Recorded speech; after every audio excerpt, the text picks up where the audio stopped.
Did your press go live?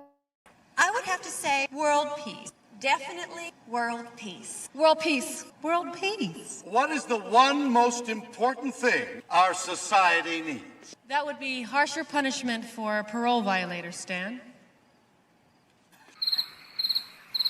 And world peace. Thank you, Gracie Lou. And thank you, Stan. Cheryl Frazier. Gotta lead. Cheryl Frazier, a riots group involved in several bombings. Cheryl? That Cheryl? Describe your perfect date. Tough one.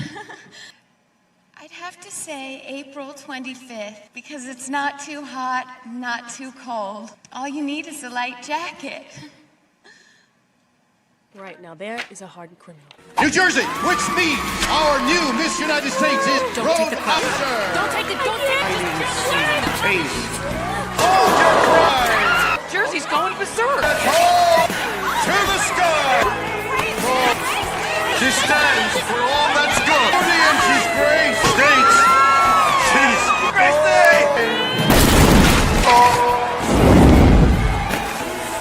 She's Miss United States.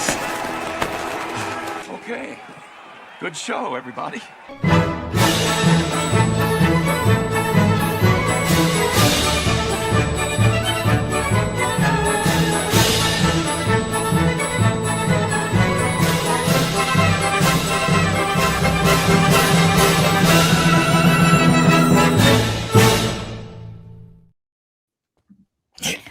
Good morning, everyone. Good morning. Good morning. It is April 25th.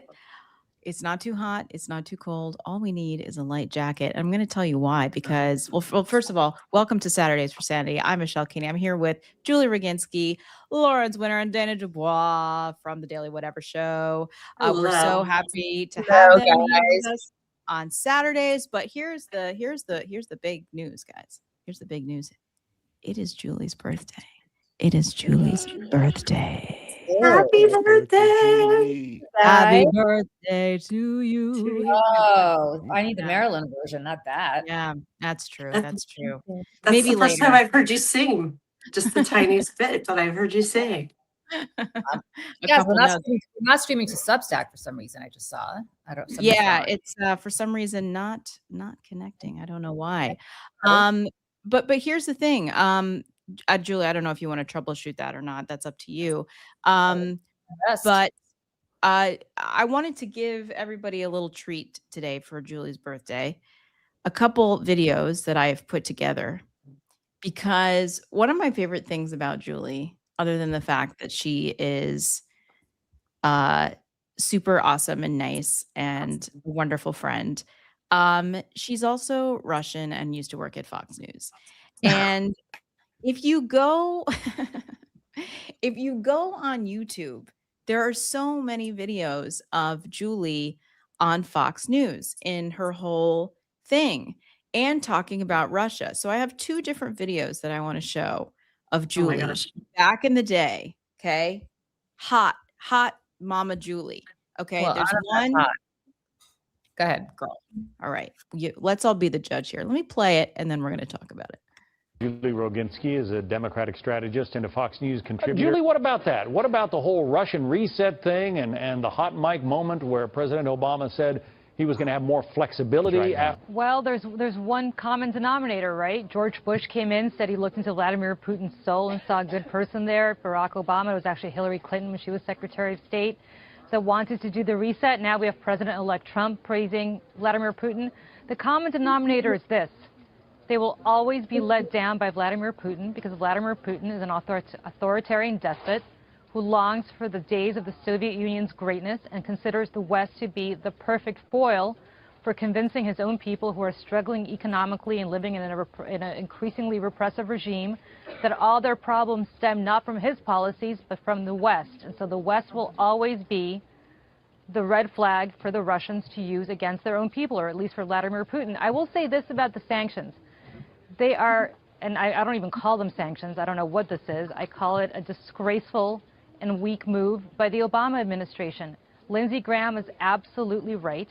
What Congress needs to do, I don't have any confidence that President-elect Trump would sign this into law, but I would hope that President Obama would have done this. He failed to do that, which is go after Vladimir Putin and his inner circle economically. That is the only language Vladimir Putin understands. He only understands if you go after the billions of dollars in assets that he has shielded in the West and around the world.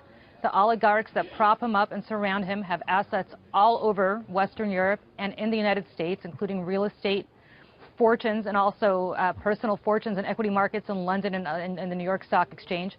Freeze those assets, go after them in the pocketbook. It is the only language Putin understands. Throwing out a bunch of quote-unquote diplomats who are really intelligence agents, that's what we used to do during the Cold War. Each side did that to the other. It doesn't make any difference. They'll send new ones in. Punishing the Russian intelligence services by banning them from coming here? Okay, great. What does that do to Vladimir Putin or the oligarchs who are threatening the Russian people and the West with their reprehensible behavior? This is a weak and feckless move by the Obama administration, and I am disgusted with how weak it is. Julie Roginsky and Boyd Matheson. Thank you both. Thank you. Guys. Well, let me say this. Can I just say something? First of all, friends, this is what somebody looks like in real life. And that is what somebody looks like after an hour of Fox News hair and makeup. So for anybody who watches, if there are any young girls watching and they look at magazines or they look at TV and they think that's real life, fake hair, fake eyelashes, 5 pounds of makeup, all professionally done. So please understand that that is not what people look like in real life. This is what somebody looks like when they rolled out of bed and did not bother brushing their hair today. Equally beautiful, by the way. Thank you, but they're Very beautiful. very different. I want to bring up. Ooh, I'm echoing. I don't know why for a second. So I just want to bring up that in December of 2016, when Donald Trump hadn't been sworn in yet, Julie was on Fox News as a paid contributor talking about Russia. Okay. And she probably was one of the only people on that network talking about Russia. And that was, guys, almost a decade ago. And look where we are now. So here she is, a year and change. Here she is a year later in 2017, giving it to Vladimir Putin on her digital show that landed her on Putin's hate list, along with Joe Biden and many other Americans. So I just want to play this. Welcome to the Clapback with Julie Roginsky, where we take Twitter back from the trolls, so haters may hate, but I clap back. And my clapback apparently hit so hard, it reached all the way to Russia. And they went from bear to troll. Here's a little refresher from last week's segment.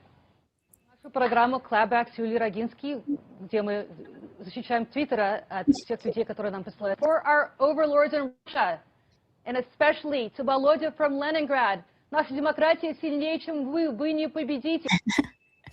So Russia Today, or RT as they like to be called now because they don't really want anybody to know that it's Russia Today, jumped on that. Quote, Fox News host speaks Russian on air in outburst to potential Russian overlords. Well, it really wasn't an outburst, it was quite planned. And then it gets better.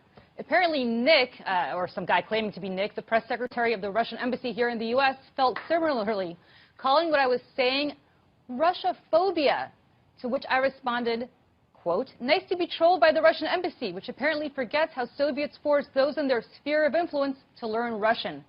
Let me remind our viewers of what Russification is. It's the policy of enforcing Russian culture and language on the vast numbers of ethnic minorities that lived in the Russian Empire. And according to the BBC, for Russification under Stalin by the end of the 1930s, the Christian church and the Muslim religion were forbidden. Ethnic groups were persecuted, and Russification, the acceptance of Russian language and customs, was enforced throughout the Soviet Union. And despite all that, Nick is still looking for an I'm sorry, or as we say in Russian, Коля, я извиняться совсем не буду.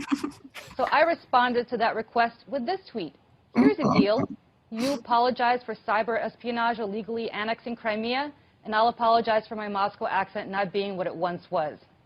Because you know, Nick, or Koля, which is the Russian nickname for Nick, you should really learn the history of your country, the country that I came from also, which is that the Russian majority oppressed every single minority, not just in the former Soviet Union, forcing them to learn Russian, taking on Russian customs, but also in their sphere of influence in the near abroad, in the places that they took over in the Warsaw Pact, forcing those people to learn the Russian language in schools, making sure that they had some sort of affinity for the Russian culture.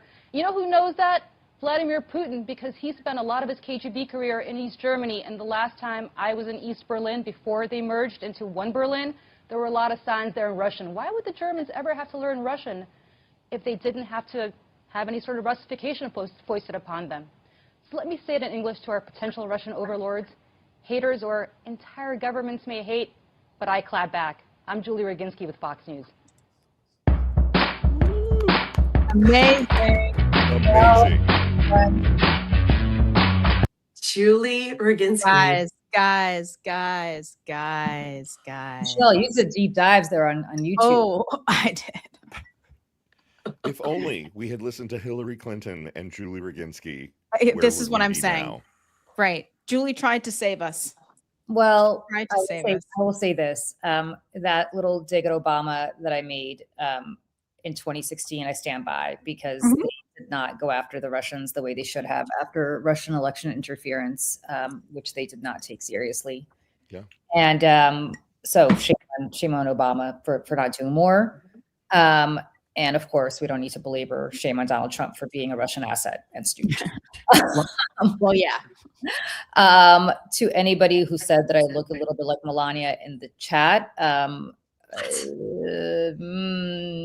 they said in the best possible way, because I obviously don't like Melania, but I actually think she's very beautiful. So do you really think that? Because I don't. I think Melania looks really angry. Like, I think Melania does not. Yeah, like, I don't think Melania is pretty.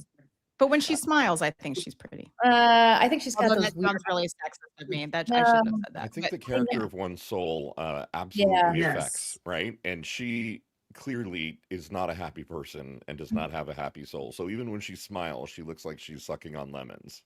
Yeah. Yeah. And I have this like very weird talent for remembering birthdays. Lawrence can attest to this since we've known each other so many years. Melania's birthday is tomorrow. Are you kidding me? You two almost share a birthday, yes.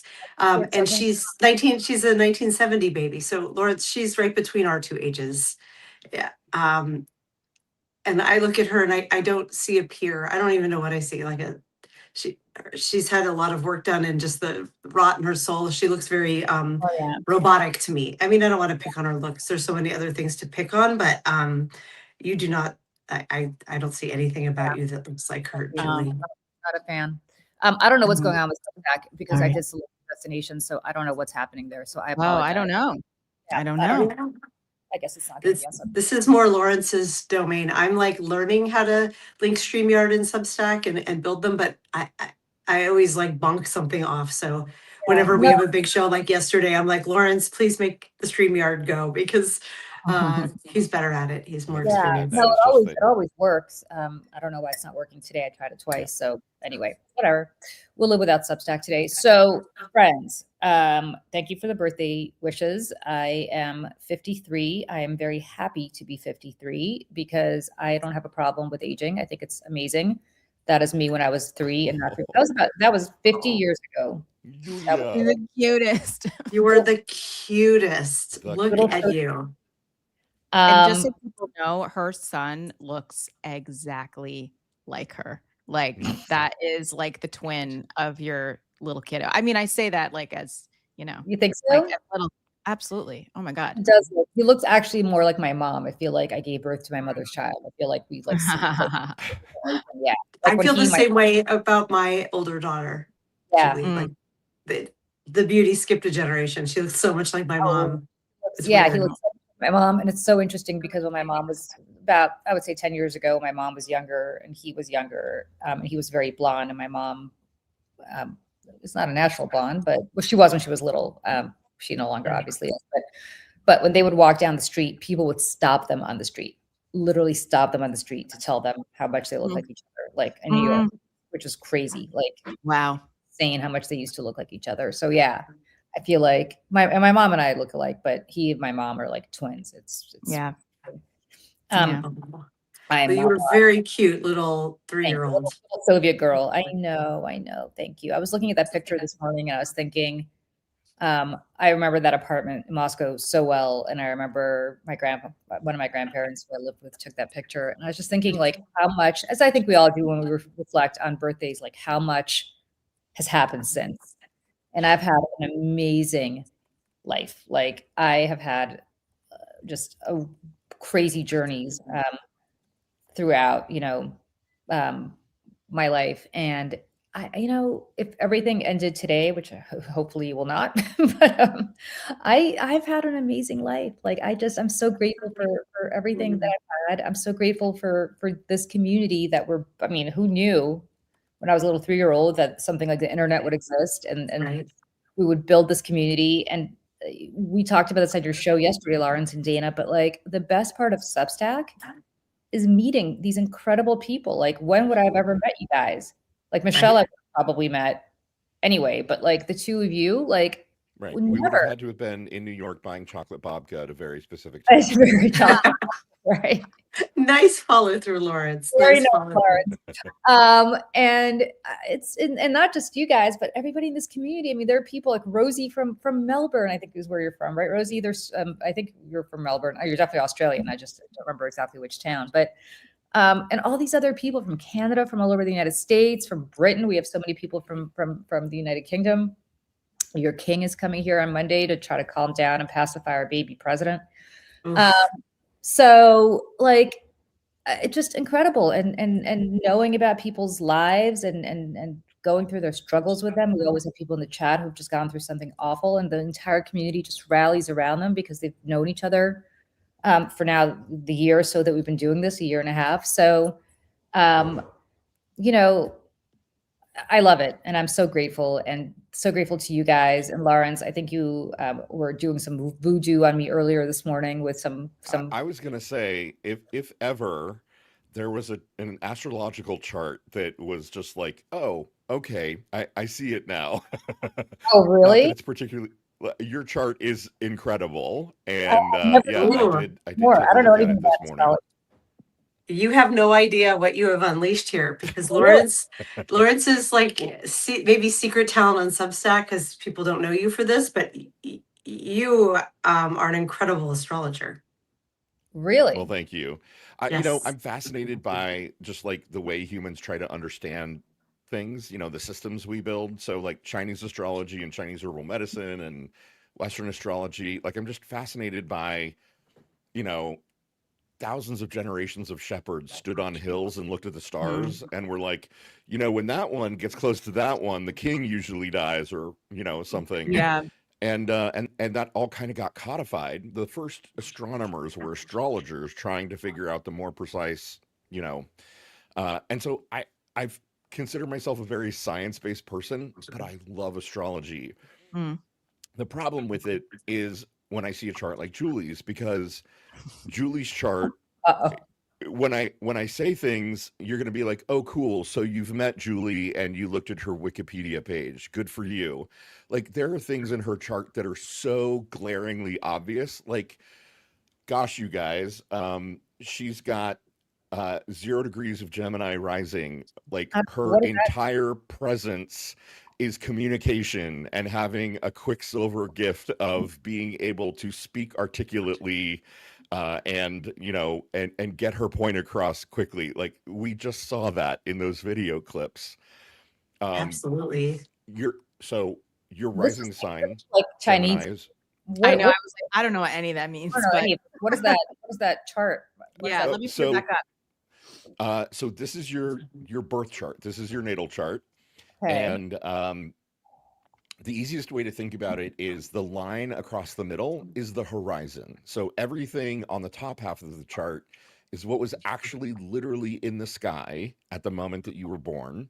Okay. And everything in the bottom of the chart was not visible because it was on the other side of the earth. And so when we look at your chart, a little counterintuitively, the left side is east and the right side is west. And you were born at 6 o'clock on the dot in the morning.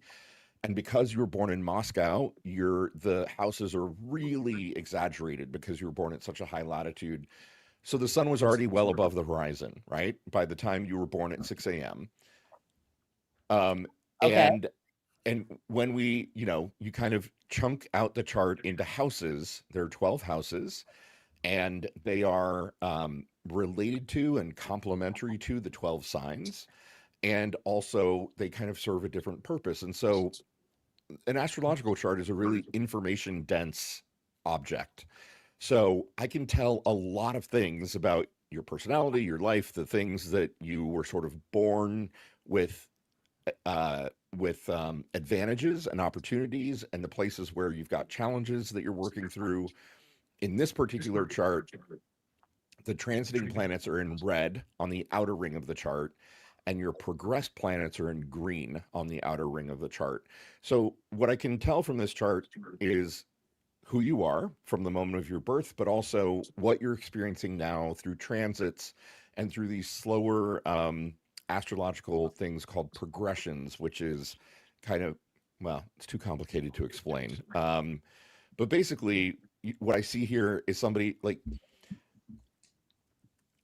Julie, there are things in this chart that basically say you've experienced great loss in your life, but it's a communal kind of loss. It's a social kind of loss. It's a society loss. So like the idea of emigrating from Russia to the United States as a child, and kind of the massive transition and the sense of there's something there that you lost that you can never get back. That exists within your chart. That's crazy, Lawrence. Like, that's crazy. Right? There's a really beautiful thing in your chart that basically, how would I put this? So Dana processes her emotions by writing memoir, right? I process my emotions by eating ice cream.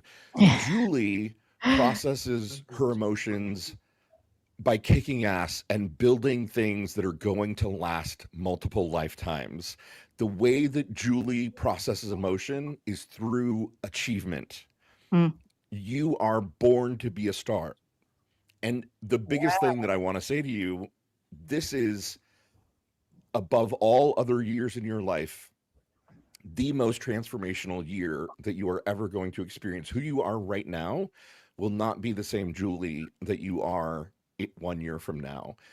Today is the moment that the planet Uranus, and yes, I say it that way because I don't want to say Uranus over and over again. Today is the day that the planet Uranus. Because you're not my 13-year-old son who go like Beavis or Butthead. He'd be like, No, totally, me too. I mean, Dana can vouch. Every time I say it, I have to snicker. I just want to interject for just 1 second. When I took my sister and her kids to the planetarium in New York City, and we went to the thing, and they were like saying the things about the planets, and they said Uranus, and I burst out laughing like an idiot. And my like 10-year-old niece looked over and she's like, "Why is Aunt Michelle laughing?" And my sister's like, I love that. I would have been like, "Talk to me later, kid. I'm going to tell you all the dirty jokes." Right. Anyway, sorry. Keep going. Oh, but Lawrence, I don't want to be somebody I'm not today. This is kind of scary. I kind of like who I am today. And I think that's actually what's powering this transformation, right? Like, you are finally at a place in your life where you absolutely positively understand who you are at the most atomic level. And that is going to power this transformation. You were born to build something that is literally about communicating with the masses. It's literally about social transformation and built, like, it is impossible for you to not, you cannot see injustice and not stand up against it. It is constitutionally impossible for you. And this year, so right now today, the planet Uranus is moving into Taurus for the first time. And hang on, actually, I just want to double check and make sure. Sorry, it's leaving Taurus and entering Gemini, right? So it is crossing your ascendant. It is happening today on your birthday. That doesn't happen, Julie. Like, that kind of transit happening at the exact moment of your birthday. It's not just, so Uranus takes 84 years to go around the sun. It's not just a once in every 84 years kind of thing. It doesn't happen to most people in their entire life. What? Uranus is the revolutionary, the rebel, the bolt out of the blue, the truth teller. The person who takes communication to the next level and absolutely shines light on the darkness and corruption and evil in the world and makes people do something about it. That is your destiny, and you are manifesting it this year 100%. Wow. Well, if anybody who's a billionaire happens to be watching, that's the Mayday. So Michelle and I and the rest of this team can build this incredible justice-filled network that we will get out to the masses, Charlie Kirk style, except nicer and not psychotic. Not racist. Not racist. Yeah. Let us know. We're here. Wow. No, we're not talking about President Julie Roginsky here because she's constitutionally banned. That is true. Yeah.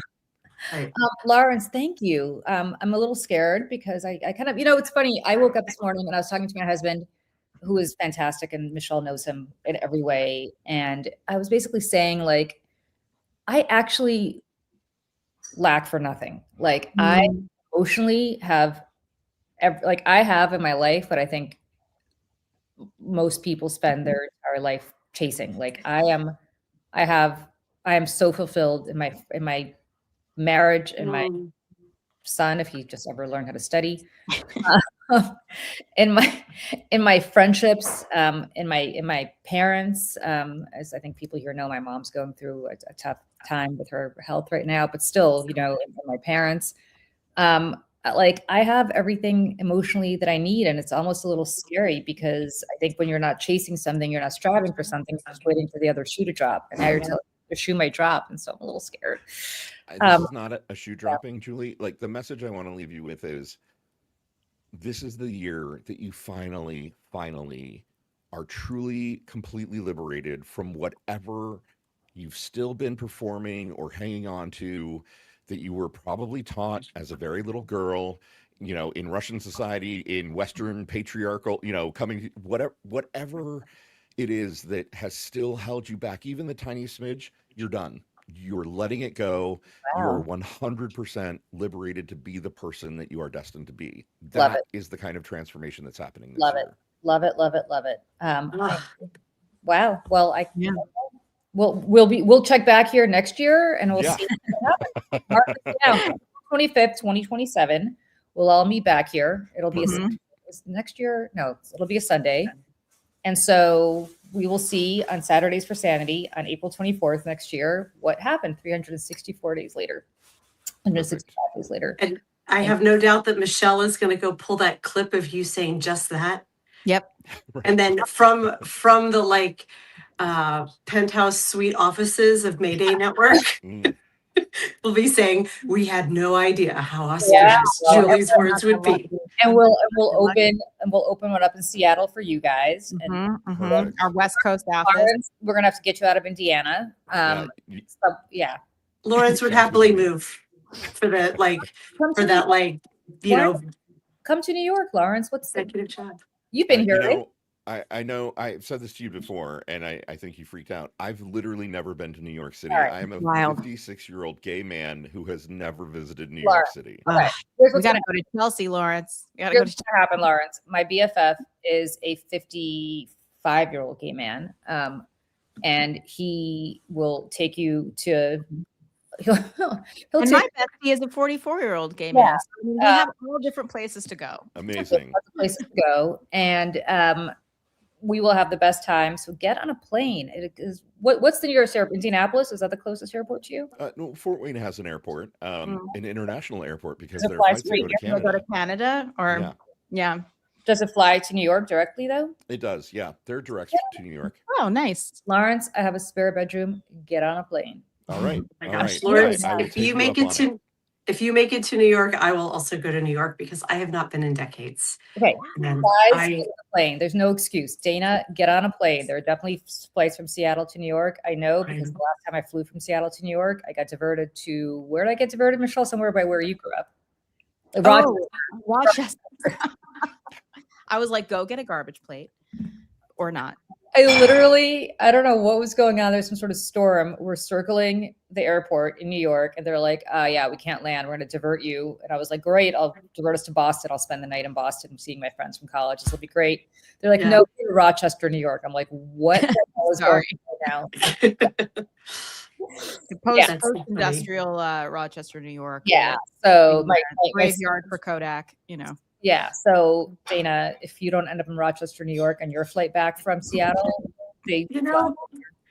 I would be down with exploring Rochester. I kind of love those like secret mini add-on vacations. Like a couple summers ago, I took my kids to Europe for the first time, and we had this great trip. We saw Taylor Swift in Munich because it was way cheaper to do that than try to see her here, which is nuts. And on the flight back, we ended in Amsterdam, and the flight back was Amsterdam to Seattle, and it connected in Dublin, and we missed our flight because the one was late. And so I'd never been to Ireland at that point, neither had they, but we got a bonus day in Dublin. I actually ended up writing about it because they lost our bags, and so we had to go find underwear and like socks to the flight home. And so that was our mini quest in Dublin. We just took a taxi in and wandered around, and it was one of those wonderful, weird. I'm dying to go to Ireland. I'm just dying to go. So beautiful. I loved it there. I want to move. Funny. I was just talking to my husband about that this morning because he is mostly Irish, but a little part of him is Slovenian. And we all Melania. Yes. And I would make fun of him that I come from the land of Tchaikovsky and Dostoevsky. He comes from the land of Melania. So, that's how it is. But and actually, when we were moving, Michelle, and as I think I told people, we're so lazy. We literally found an apartment across the hall from our other apartment because we were too lazy to actually look anywhere else. Or you're just content with where you are and you like it. You know what we love? This is a bad reason to buy. Well, maybe not in New York. This makes sense if you're a New Yorker. We literally only wanted to buy in our building because we love our building staff so much. Because in New York, buildings have doormen, which nobody else in the world has. We love our doormen. We just didn't want to leave. They're like family. They're watching my son. Right. You get to see Lady Gaga in your elevator sometimes. I would not leave either. I know. So Lady Gaga's dad, who's on the board of the building, was so super helpful. I love Joe. Joe Germanata is my man. Love him. Big Trumper. So we're going to put that aside. But I love Joe Germanata. So, and Cynthia, his wife, is fantastic and is obsessed with my little Hagrid. She loves my dog. So I am all about the Germanatas. But anyway, so I had these movers come to move across the hall, and they still did a shitty job, which I don't understand. But the main guy who was the mover was from Montenegro. And I go, oh, my husband's family's from Slovenia. And because it's all part of the former Yugoslavia. And he's like, that's why he did a bad job moving you. Like the phrase Balkanized, we use it like that place is so Well, this really is the Balkans. He's like, Slovenians are the coldest. They're the coldest. They might as well not even be from Yugoslavia. They might as well be German. They're so the war. I was like, oh my God. Okay. Wow. But anyway, but mostly he's Irish. And we're talking about how I've been to Ireland. He's never been to Ireland. Yeah. Gotta go. Yeah. Friend trip. Right. And I was just reading about how there's this huge swelling of Americans with Irish heritage pursuing passports, which my kids and their dad are all 3 Irish citizens. Yeah. Oh, wow. That's cool. You said that. Yeah. I love that. Yeah, I am not, but they are. But there's apparently Ireland is getting flooded with requests for citizenship so that people have options. So we looked into it. So my husband can get Irish citizenship because I think his grandfather was born there. And so I think. The grandparents. The problem is, because I'm the one who really wants it, he couldn't care less, is that I can't get it through marriage unless, trust me, I still looked into this, unless we live in Ireland together for 5 years. And I love Ireland, but of all the European countries I would move to in a heartbeat, Ireland is not one of them. It's a little Yeah. small. Dublin, I will say, I loved that about amazing city. I've only ever been to Dublin, but I've been 6 times. I want to go to Galway so badly. Oh, I went to Galway last year. It's lovely. I really liked it. That was where I was when I had the whole Facebook dating AI trying to set me up with a person who didn't exist and all of that. I was wandering Galway, completely jet lagged because we went there first. And out of my head, which is kind of why I fell for the AI bot being at the beginning, I think, because I was distracted by the beauty of Galway and very jet lagged, but it's so worth going. Yeah. maybe I would get tired of being in such a small place, but I loved how contained Ireland was. Like when we first landed in Dublin, we spent the night and then went to the train station. I was expecting like a big European train station, and we get there and I'm like, is this the only train station in Dublin? It's so small. Where are all the international? And I'm like, there are no international trains, Dana. It's an island. And so the train station, the main one, only had like, I think 6 tracks. And they had this is the thing that sticks out the most, is that there was a piano just sitting there, like a public piano, and I think it had paint on it and stuff. And in the 45 minutes we waited, multiple people came up and just started playing piano. Like Ireland is home to like artists and madmen for sure. It just has that whole vibe in Dublin. Yeah, I think if you live in New York, you kind of need to move. If you're going to move somewhere, it needs to be something equally kind of boisterous. Like I would move to London tomorrow in a heartbeat.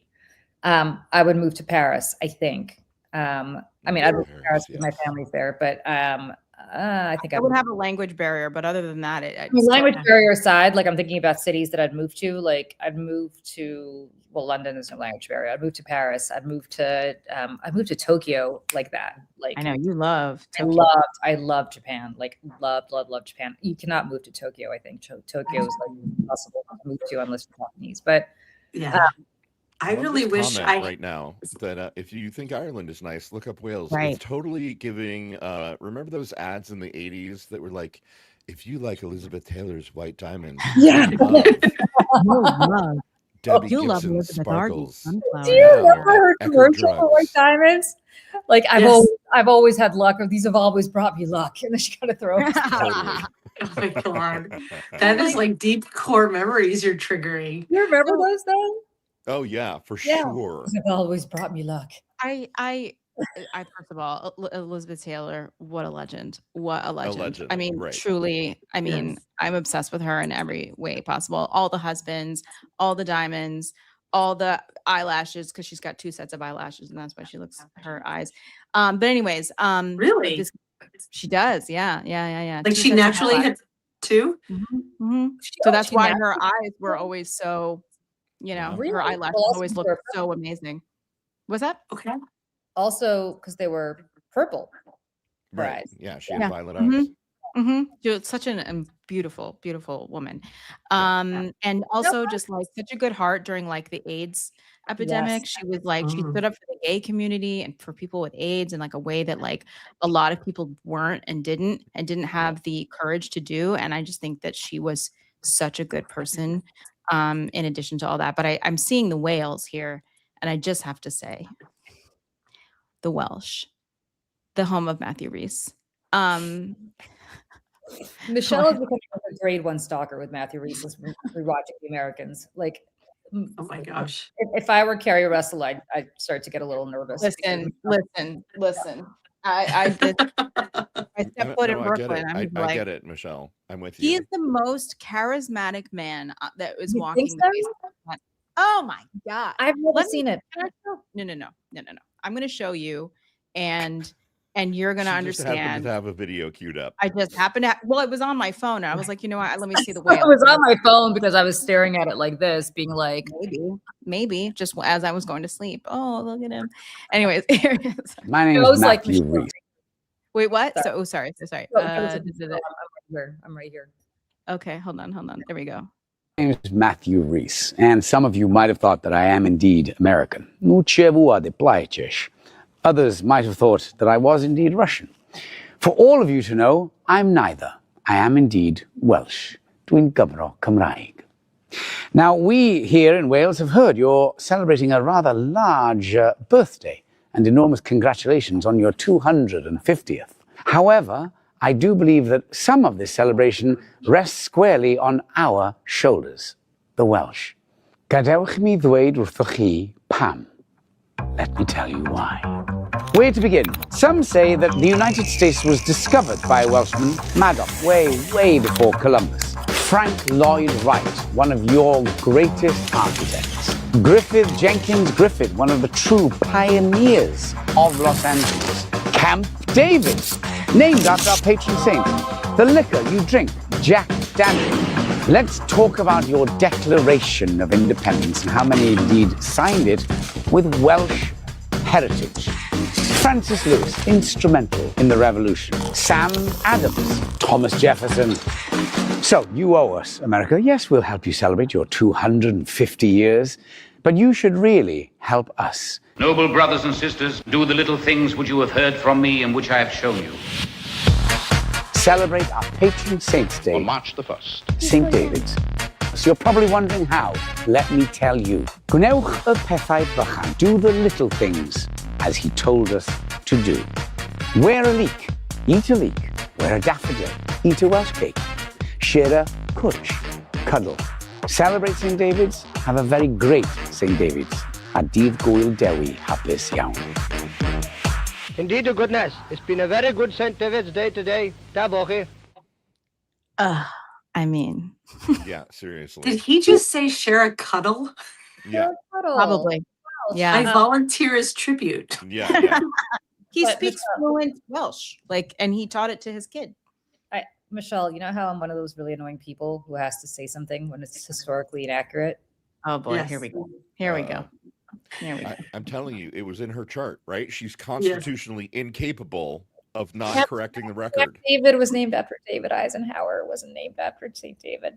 Well, maybe he's saying that the origins of the word David is That's from it. Saint David. All right, I'll shut up now. Matthew Reese is indeed much hotter when he speaks with a Welsh accent than when he speaks with an American accent.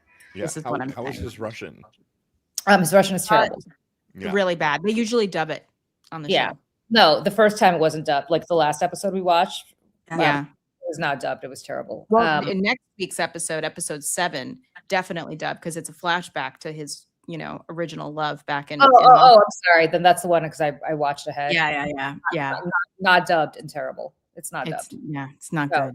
it's not dubbed. It's terrible. Mm. But yeah. Julie, did you watch Stranger Things? Speaking of My Russian, my son wants to watch it. Is it good?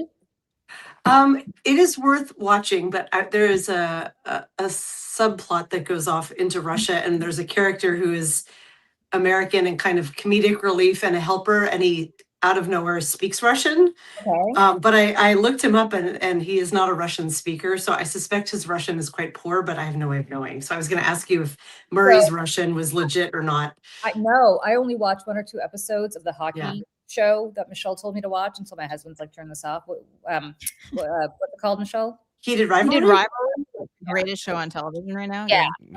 My husband was like, no, thank you. He's like, I thought this was a hockey movie. I was like, well, that's how I saw It is a hockey I mean, show. It is. With It's also a beautiful love a gay story. love affair. Yeah. Sexy hockey show. I'm gonna have to just watch it when he's not around. But Right. I'm trying to think of like pucks in nets, kind of, hockey stick puns, but I'm. But the guy who's shots on goal. The guy open net. The guy who is He should keep score. Sorry, keep going. The guy who's Russian on that show, supposed to be Russian. His Russian is fantastic. Oh my gosh, fantastic! I've heard that's not the only thing that's fantastic. I mean, he is adorable. Like that. I don't remember that guy's name. Obsessed with him. That's Connor's story. Yeah, he is. I just need to talk about him for a second. I legitimately, I mean this from the bottom of my heart. Connor's story is one of those people who, I'm so glad that this show happened to him and someone plucked him from obscurity for this like low budget show in Canada. That's one of the most beautiful love stories I think told in many years. He is a chameleon. He can do anything. He linguistically can absorb and understand and regurgitate like any language. He speaks fluent French just because he just likes it. French people, like again, didn't realize that he wasn't French. His Russian is outrageous. I mean, he said that when they shot some of the show in Russia, and he said that some of the background actors thought he was Russian. And he's like, no. He's like, I'm not Russian. He's like, I literally just memorized the words on the page. I don't know any other Russian. And I just think so. He's transliterating, and he's speaking Russian that he can't understand. There's got to be like a perfect pitch thing going on there, right? Where he can just get the intonation. Wow. And it's just he's a sponge, and he's just I think, I mean, and listen, Hudson Williams, who's the other actor, I think is going to have a wonderful career. And I think he is extremely talented too. But Connor's story is on another level. Like he's on an Anthony Hopkins, like sort of track, I think, in that he's going to have an Oscar in his hand within the decade. Like I just incredible. And I've heard he's also just a very hardworking actor and very, very nice. So, and he American. He's from Texas. Yeah, he's American. Oh wow. Okay. Mm-hmm. Oh, Hudson. Michelle, you're also going to cut this when he's nominated for an Academy Award, right? And you're going to be like, "I told you on Julie's birthday, 2026." Yeah, there are and things happening today that we're going to be looking forward to in a couple of years. Yeah, yeah. He also he started a YouTube channel when he was like 10 or 11 years old, because obviously he's in his early 20s. So I mean, for him it wasn't long ago, right? So, and he's got this little Bieber haircut, and he's like, "Hi everybody, I just wanted to make this first YouTube video. My name is Connor," and it's like the sweetest thing in the whole world. And he's like, "I want to be an actor."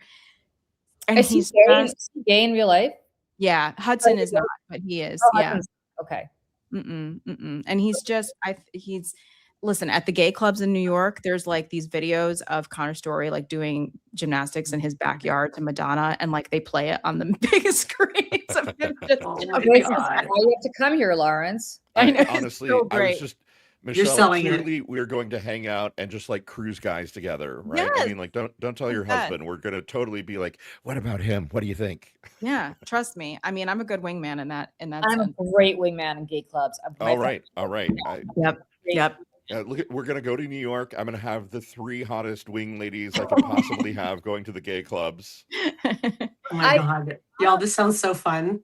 Gym bar, right? The fella's not the gay club, I think it's Gym Bar. It used to be Splash. There used to be a place called Splash. Splash. Yeah, I know Splash. Splash shut down. Musical Mondays. Oh, so yeah, fun. no, Splash shut down.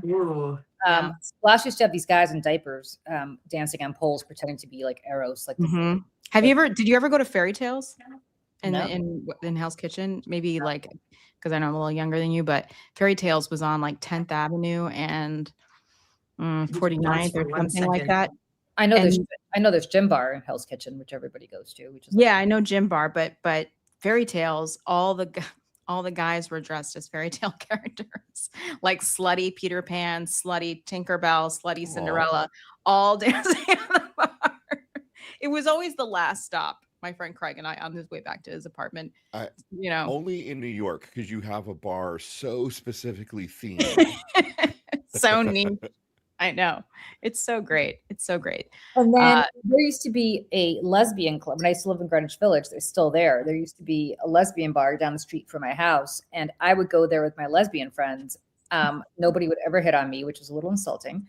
But same, Julie. Yeah. Like I've never been like, I don't know what it is. Women never hit on me in lesbian. It just reads straight. They just have really good gaydar, right? They're just like, oh, she's completely straight. It happened to me a couple times. Like a woman came up and like touched my elbow and like gave me an eye, and I was like, "What?" I didn't know what that was, but apparently that's like, yeah. No, I love going there because they had a great juke. I probably haven't been there in a decade or so, but they had a great jukebox. So I would always sit there and have a drink and watch my friends meet other women, and nobody would ever talk to me, and it was a little sad, but I loved it. Yeah. And it's called the Cubby Hole for anybody who knows. Oh, I've heard of the Cubby Hole. Yeah. Right down the street. I've heard of the Cubby Hole. Yeah, the Cubby Hole. That's a cute name. The Cubby Hole. There's a Cubby Hole, and there's another one down the street called Henrietta Hudson. Fun. Yeah. So fun. I always just feel safe in gay and lesbian bars. I just feel safer. You know what I mean? I read a study that the most well-adjusted people are children who grew up and raised by 2 women in lesbian households.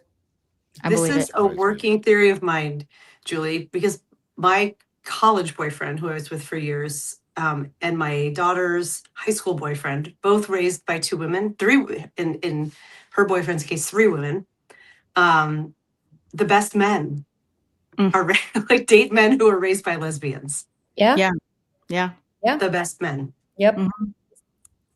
I believe it.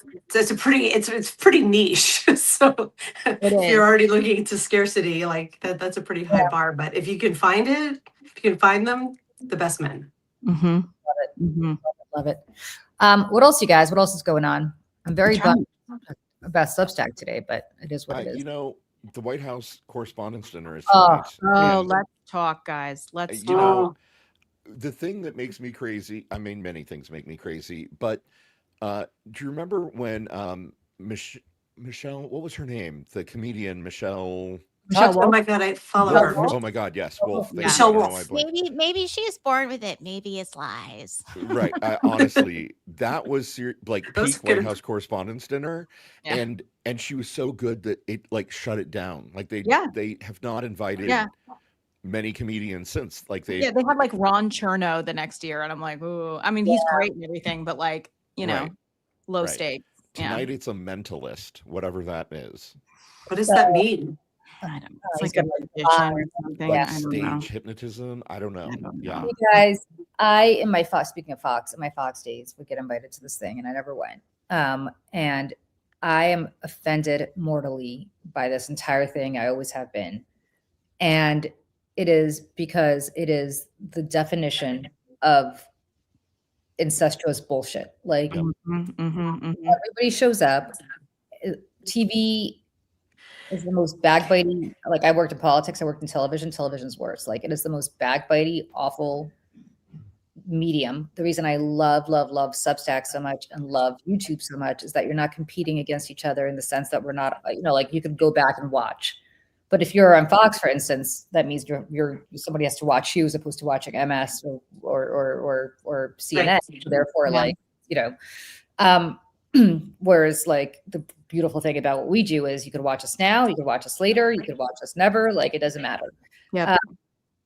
But it, like, everybody shows up, everybody gives each other the one eye, everybody does the air kisses, everybody trashes each other behind their backs.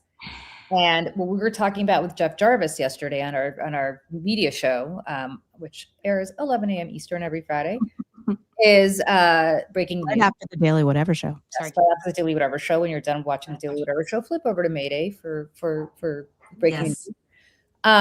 We're talking about the fact that the only thing that I want to see this year is I want a camera trained on the CB. I want camera trained on Barry Weiss at CBS. See two things. One, who from CNN is making a beeline over there to kiss her ass now that basically it sounds like Paramount, Skydance Paramount's taking over CNN. Yep. Who's selling out to this Trumpist bullshit. Yep. I have my suspicions as to who those people will be. That's one. And two, Jeff came up with this idea because Pete Hegseth is sitting at Barry Weiss's table to see what's in his cup, what he's drinking. Is he drinking alcohol? Is he not drinking alcohol? Because he said he wasn't going to take a drop since he. Please. Yeah. Please. There's a time where he did a press conference when was it? I don't remember. It went viral a couple months ago. It might have been longer than that. But he's doing like some liquor sips. Like, I'm not gonna lie. Right. He's taking it from behind and just going like the tiniest sips. And it looks like it could be water. But as we know, if we roll the tape, he said that he's a gin guy. I'm a gin guy. I'm just saying, I think that, you know, and I don't mean to make jokes about alcoholism and addiction, right? But alcoholics don't just stop. You can't just wake up and stop. Every day is a battle from the minute you get up to the minute you go to sleep. Yeah. And it takes immense, I mean, this is not my lived experience, so I may be out of line here, but I think some people can, but it takes immense self-discipline that we have not seen demonstrated from this man. Correct. In any way. I have had several friends who've gone through addiction, including alcoholism. And one is you really do have to go to rehab. Like, you have to just go somewhere where there's no alcohol available. For like 90 days too. It's like 90 days is like so that's one. And the other that I think is really important is, and people in the chat who've gone through this, let me know, is you can't be under pressure when you do this. Like, that's why rehab is good, because they take away your phone, they take away you can't have a billion, like, what is more pressurized than going through confirmation hearings and then going to be the Secretary of Defense? Like, it is a deeply pressurized job, especially where he's fighting with everybody in the Pentagon. So I don't believe it for a second. I think he continues to drink. Everybody here I think knows I know Pete, and so I can tell you that he is not somebody known for discipline. He's never been good at anything he's ever done in his life, and it's deeply problematic for him to be in this position. And I don't believe for one second that he's not drinking. And I'd love to see what's happening tonight and what's drinking at this event, because this is for people who are professional, you don't get wasted at these kinds of events. It's basically a work event. You won't go get wasted. If you have, but alcohol is, they do come around and they do pour the wine and they do, it's a chicken dinner. It's not the Webbies, you know what I mean? Right. I forgot, Michelle, the Webbies, was there free alcohol or did we have to go buy it? No, it was free. No, it was free and it was top shelf. And that's right. That the Bellini. Acosta was like shots. And I was like, oh my God, that's true. The Webbies last year, Michelle and I just did, I don't know how many rounds of tequila shots of the Costa. It was great. We just, oh my God, bellied up, and I don't even drink that much. We bellied up to the bar and just started pounding shots after having, because people know Cipriani, which started out in Venice, but there's a few outposts in New York, is known for their Bellinis. And so, first we got the Bellinis and then we started pounding tequila, and then I ended up going home. God only knows what happened the rest of the night. Michelle can tell us. Listen, at the after party, there was like this pole thing, like just in the middle of the room. And I started like swinging around it like, my friend Anna looked at me and she goes, oh, I haven't seen Michelle like this in a while. It seems like she didn't stop you, right? Like a real friend would have been like, oh no, honey, you're not doing that right now. No. She's like, no, I'm enjoying this. No, it's not because Mayday won in Webby. It is Seneca Project and Michelle Kinney who won that Webby. And it was for a wonderful, brilliant, best political ad I've ever seen called American Girl. That is all the time. Because Michelle, do you have that one handy to pull up and play? I certainly can. Give me a moment. I think we should show it. I didn't realize you'd won a Webby for it. Is it? When are the one where the car gets pulled over? No, but I do know. So that was Lincoln Project. Well, I'll tell you what.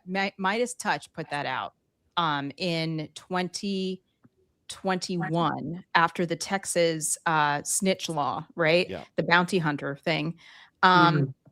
Lincoln Project made that ad in 2020 with a guy named John Turtletub, who's a director and writer.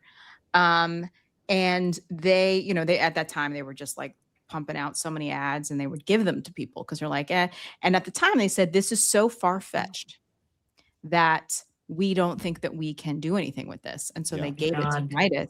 Midas put it out. And it didn't go far enough. It didn't go far enough. Right. And somebody in the chat who's saying, ew, Lincoln Project, far right Republican dirtbags. I worked there for 4 years. I am not a Republican dirtbag. I am a New York City liberal who worked there with a lot of other liberals and former Republicans. And while not every moment that I had there was a positive one, I'll just be very upfront about that. I am extremely proud of the work that I did there. And I learned so much that now I can be a political consultant on my own, making ads for congressional campaigns and other places. So anyways, I just want to set the record straight on that. Yes. So boom, mic drop. Yeah, they've done some really good work. I mean, I've had some jaw drop moments watching content. I mean, listen, they're very, very, very good at what they do. And I will, for whatever happened there on my way out, I will always be grateful for the skills that I acquired. And I'm finding American Girl right here. Hold on a second. But yeah, we had a table. We luckily, because of our friend Marcus Flowers, if you know him at Hold the Line, he ran for Congress in Georgia against Marjorie Taylor Greene. He's a wonderful man. He and his PAC were very, very generous in coming with us, not only to the Webbies, but paying for a table for us to go. And it was like, we wouldn't have been able to do it otherwise because it was so expensive. And we had an extra seat because somebody couldn't come. And so we were like, Julie, come. So Julie came with, and it was really awesome. So, oh my God. You know what? After we watch this, I want to hear the origin story of your friendship. I was thinking about that as I was getting ready this morning. I'm like, I don't know how Julie and Michelle found one another. Well, Lincoln Project. Yeah. That's an offline story. Yeah. Okay. We will. Yep. But it's a nice story. This will be for when Lawrence and I come to New York. Yes, and we're over cocktails. When we're pounding shots at a gay bar with Lawrence. Exactly. Perfect. Let me share screen here. Share screen. I'm gonna just give a little background here on this ad that I am so very proud of. When Tara Setmeyer and I were thinking about doing the Seneca Project, and we named it after Seneca Falls, New York, which is the birthplace of the women's rights movement. I was at an event at the Edison Ballroom in New York City. My friend Sarah, who you met at the Jack Schlossberg thing the other day, Julie. My friend Sarah and Eric invited me to come sit at their table. Very, very lovely. And it was a thing for theater. And they had some Broadway performers getting up and singing. And there was a woman named Laura Bell Bundy, who is a Broadway actress, and she's just wonderful, got up and sang one of her original songs. And I'd never heard it before. And she starts singing, and I'm like, I have chills. And the lyrics go, and the heart and my heart beats true for the red, white, and blue. Tell me, girls, what are we gonna do? And I'm sitting there, and like tears coming down my eyes. And I'm texting Tara under the table, and I'm like, this is it. This is the ad. This is the ad. Now, money is always short, and these things cost money. And we knew that it wasn't going to be our launch ad, but we had to do it for the election at some point, and we got right down to the end, and we're like, we don't know that we can make this. We can't afford it, blah, blah, blah. My friends who run a production company and are wonderful editors and very good friends, Anna, the one who said, I haven't seen Michelle like this in a while. It's her and her husband, and they were making all of our ads with us, and they said, we'll do it for free. And I was like, wow. So this really was a label of Laura Bell Bundy sat on our advisory board.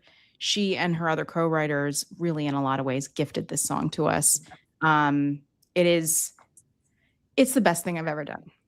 And I'm going to try not to cry. Okay. Okay. Ready, guys? Yep. I'm ready. Okay.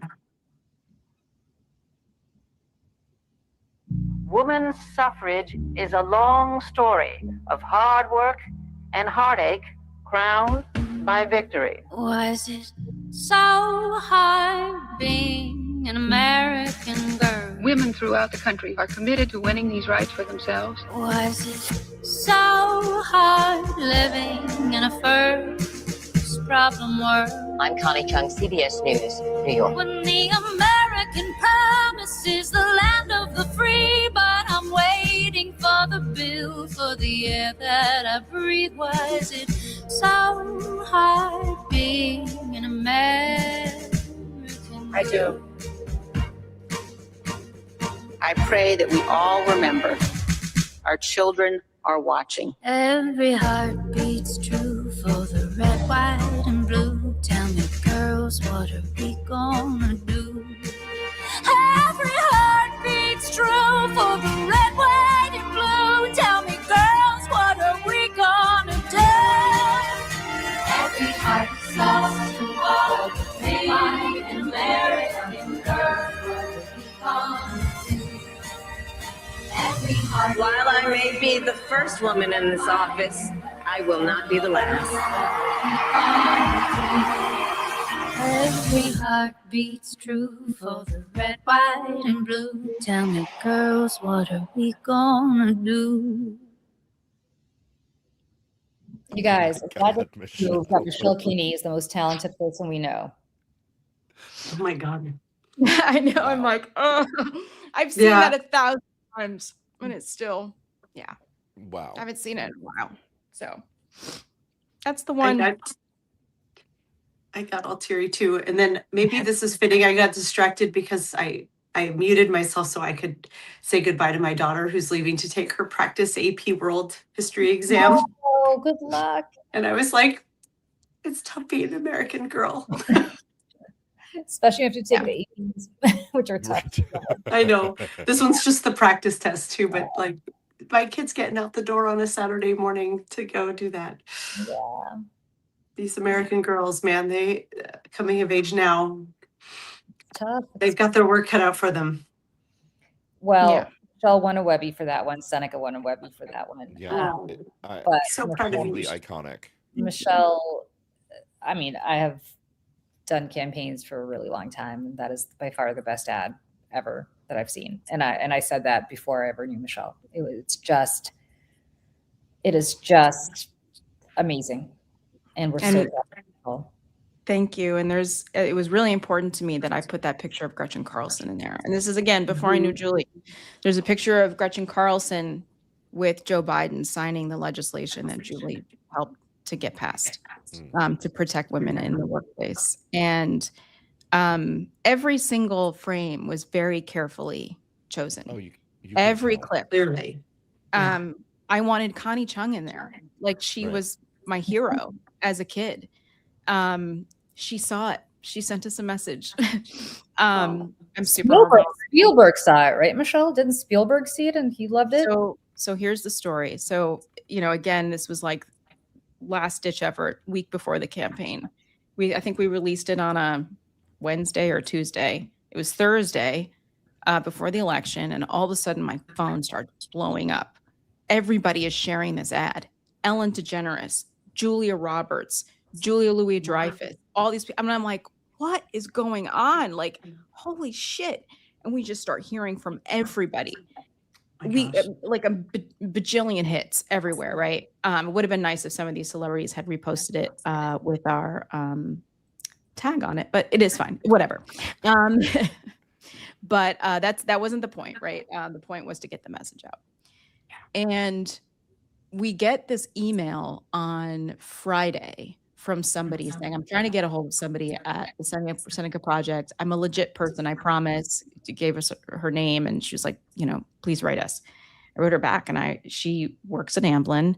She had been at Amblin for decades. I knew who she was immediately. And she was like, we've spent the whole day, she was like, basically me and Steven Spielberg have spent the day sending this to everyone we know. Wow. And including the Obamas. and Oprah. And she said, in Harpo Productions, and Oprah is going to reach out to you. They want to play this on Monday night at Kamala Harris's Philadelphia rally. And I was beside myself. And we find out how Steven Spielberg got his hands on it is because over the summer we had done this Zoom with a bunch of Hollywood people, and one of them was Steve Martin's wife.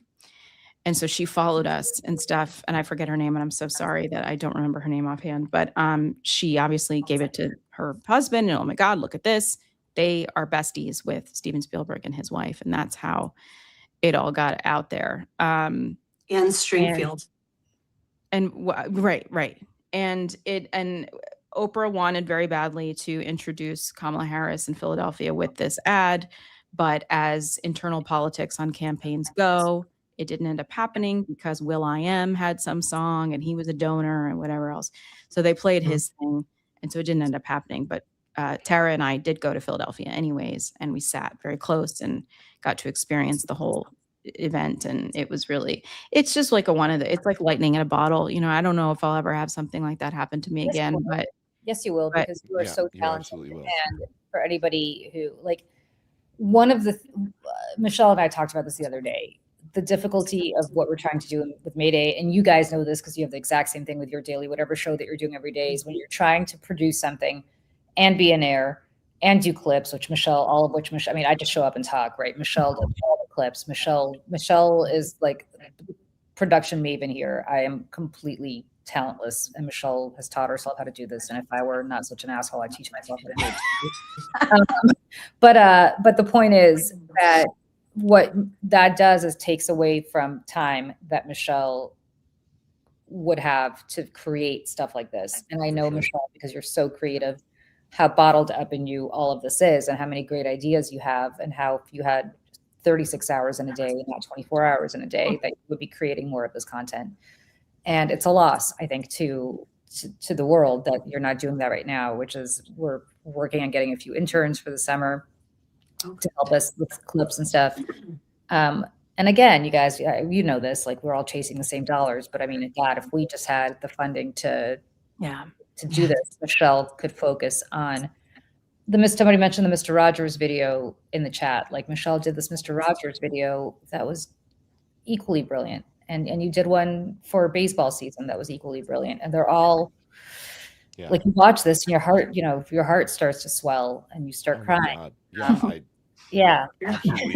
moved me to tears. I was just saying yesterday to somebody that like, kind of that, if I was a billionaire, I wouldn't be actually, because I literally said, I was like, the Mayday Network would be funded, the Daily Whatever Show would be funded, Blue Ant Media would be funded, right? Like all of the people, all of the content creators on Substack and YouTube that I love would have unlimited budgets to go fucking change the world.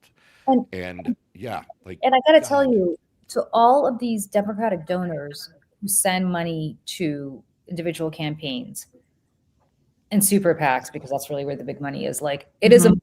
And God knows I've run super PACs and I've begged people for, hundreds of thousands of dollars and I've gotten it and it's important. But this is kind of like teach a man, what is that? Like you give a man a fish, he'll, eat it for a day. Teach him a fish, he'll eat for life. He'll eat forever. Same kind of thing. Like you elect one person and it's I'm not suggesting it's not important, but if you do what the Republicans have done and you fund this massive ecosystem that then becomes self-sustainable. Yes. And I keep going back to Charlie Kirk, right? He got $100,000 from a billionaire in Foster Freeze, and he took that $100,000 and he's turned that into a multi-billion. Well, he's not around anymore, but his Turning Point USA is basically $1 billion enterprise that has changed the hearts and minds of young people all across the country. Yep. And he built an empire. He built an empire, and so did Ben Shapiro. And my hat is off to them. I disagree with them on everything, but that is how you build an ecosystem that outlasts any individual candidate and lasts for generations. And Democrats do not know how to do that. And they don't get it. And they don't respect that idea either. That's the other problem. Yeah. And I say this and we're back to the White House Correspondents' Dinner here for a second. I'm looking at all the pictures. I'm seeing my feed. I'm seeing all the creator space and everybody's there and everybody's taking their pictures in front of the step and repeats and whatever. And like, I hope you're all having a great time. Couldn't pay me really to be there. Maybe a couple years ago, I would have killed to be there, but now I'm just kind of like, nope, that looks shitty and I don't want to be there. But like Democrats still are not taking it seriously. They do not take the creator space seriously. Right. They still want to get booked on Meet the Press and think that that is more valuable to them and their campaign and to the mission and the movement than getting on a podcast that has 10 million downloads a week or whatever. I don't even know if that's a metric that exists, but they still are in the past refusing to respect or take it seriously. And for that reason, we are losing. That's one of the reasons we're losing is they just refuse to evolve. And this is part of that gerontocracy mindset. Not only it's part of the representative, human beings that are representing us in the Senate and the House and whatnot, but it's also being reflected in our communication space and our refusal to evolve as communicators. And listen, I mean, as a creator in my own right, and as a I guess strategist now is like what I'm doing, I guess, but it's very frustrating. I mean, I have my own way of doing things. It's like, well, if it moves me, if it makes me think and it looks different to me, I think it'll look different for somebody else. But again, like they just don't listen. Julie is one of those people in this space who gets it. And this is why people hire her. And because she understands, we need something new. We need something different. I mean, and Julie, back to your birthday chart, literally, it is baked into your chart that you are the person that is going to make this happen. Like, it is your destiny, my friend. Well, Michelle, cha-ching. I can't wait. Great. I mean, listen, I have said from day one when Michelle and I launched this thing, all we need is a few bucks. and we'll be off to the races. And I think the same thing applies to you guys. Like Lauren, you helped us 6 months ago try to get somebody to invest. Yeah. Which was so incredibly generous of you. And the reality is, like, that person didn't do it, but it is, if I were to call that person and say, hey, I'm running a super PAC for a congressional candidate and I need $100,000, he'd write the check. Mhm. And what that makes sense to him. That makes sense to him. And I think and he's a wonderful person, but I think the misunderstanding is that you elect this person and then this person loses, or this person doesn't lose. But the point is, it's just one person. Here you're creating an entire ecosystem that will help elect 435 of these people. Well, and it's not like we don't have the proof, right? The Republicans have been doing this for years. Like the RCCC, the RSCC, they give money to creator networks on the right wing so that their candidates, their fringiest candidates, have a place that they can go. They throw money at it. Yes, and moving that Overton window to more and more outrageous places, so that the legislation that becomes the middle ground is what was once like pretty far right ideology. I'm so with you on this of like sorry, this is a gendered statement, but he who moves the culture forward, he who owns the storytelling wins the politics. That's just Andrew Breitbart said this, and again, look, there's a lot to be learned. I don't discount them just because they're crazy right wingers, because there's a lot to be learned from these people. Andrew Breitbart, who's also dead, said something that I think is really relevant. He said politics is downstream of culture, and I've always treated culture as downstream of politics. And I will tell you, Gretchen Carlson and I in our nonprofit world always say this. We have changed we passed the only 2 Me Too laws of this movement, right? And that's really hard to do in the most hyper-partisan time in our lives, right? And yet we were able to get 2 major laws with respect to sexual misconduct through Congress, which is astonishing when you think about it. However, and I'm not saying that to pat myself in the back, it's to make a larger point. We always say that it is much easier to change laws, despite how hard it is, than it is to change culture. And I can tell you not to sexually harass somebody, and I can tell you it's against the law, but the reality is it still happens because it's part of our culture. Yep. And, that's just the fundamental aspect of how we live. And marriage equality could not have happened had it not been for Will and Grace. Thank you. Exactly People right. would not have started doing designated drivers more frequently and more regularly and in a normalized way had it not been for Cheers talking about it and writing it into their scripts. Yep. Until it's baked into the culture, it's not normalized. People can't connect. Yeah, exactly. It's an abstract, thing. And anyway. Yeah, exactly right. And I think that's part of the problem. The problem is that we are very much all about changing laws by electing legislators who are going to change those laws, and that's fine.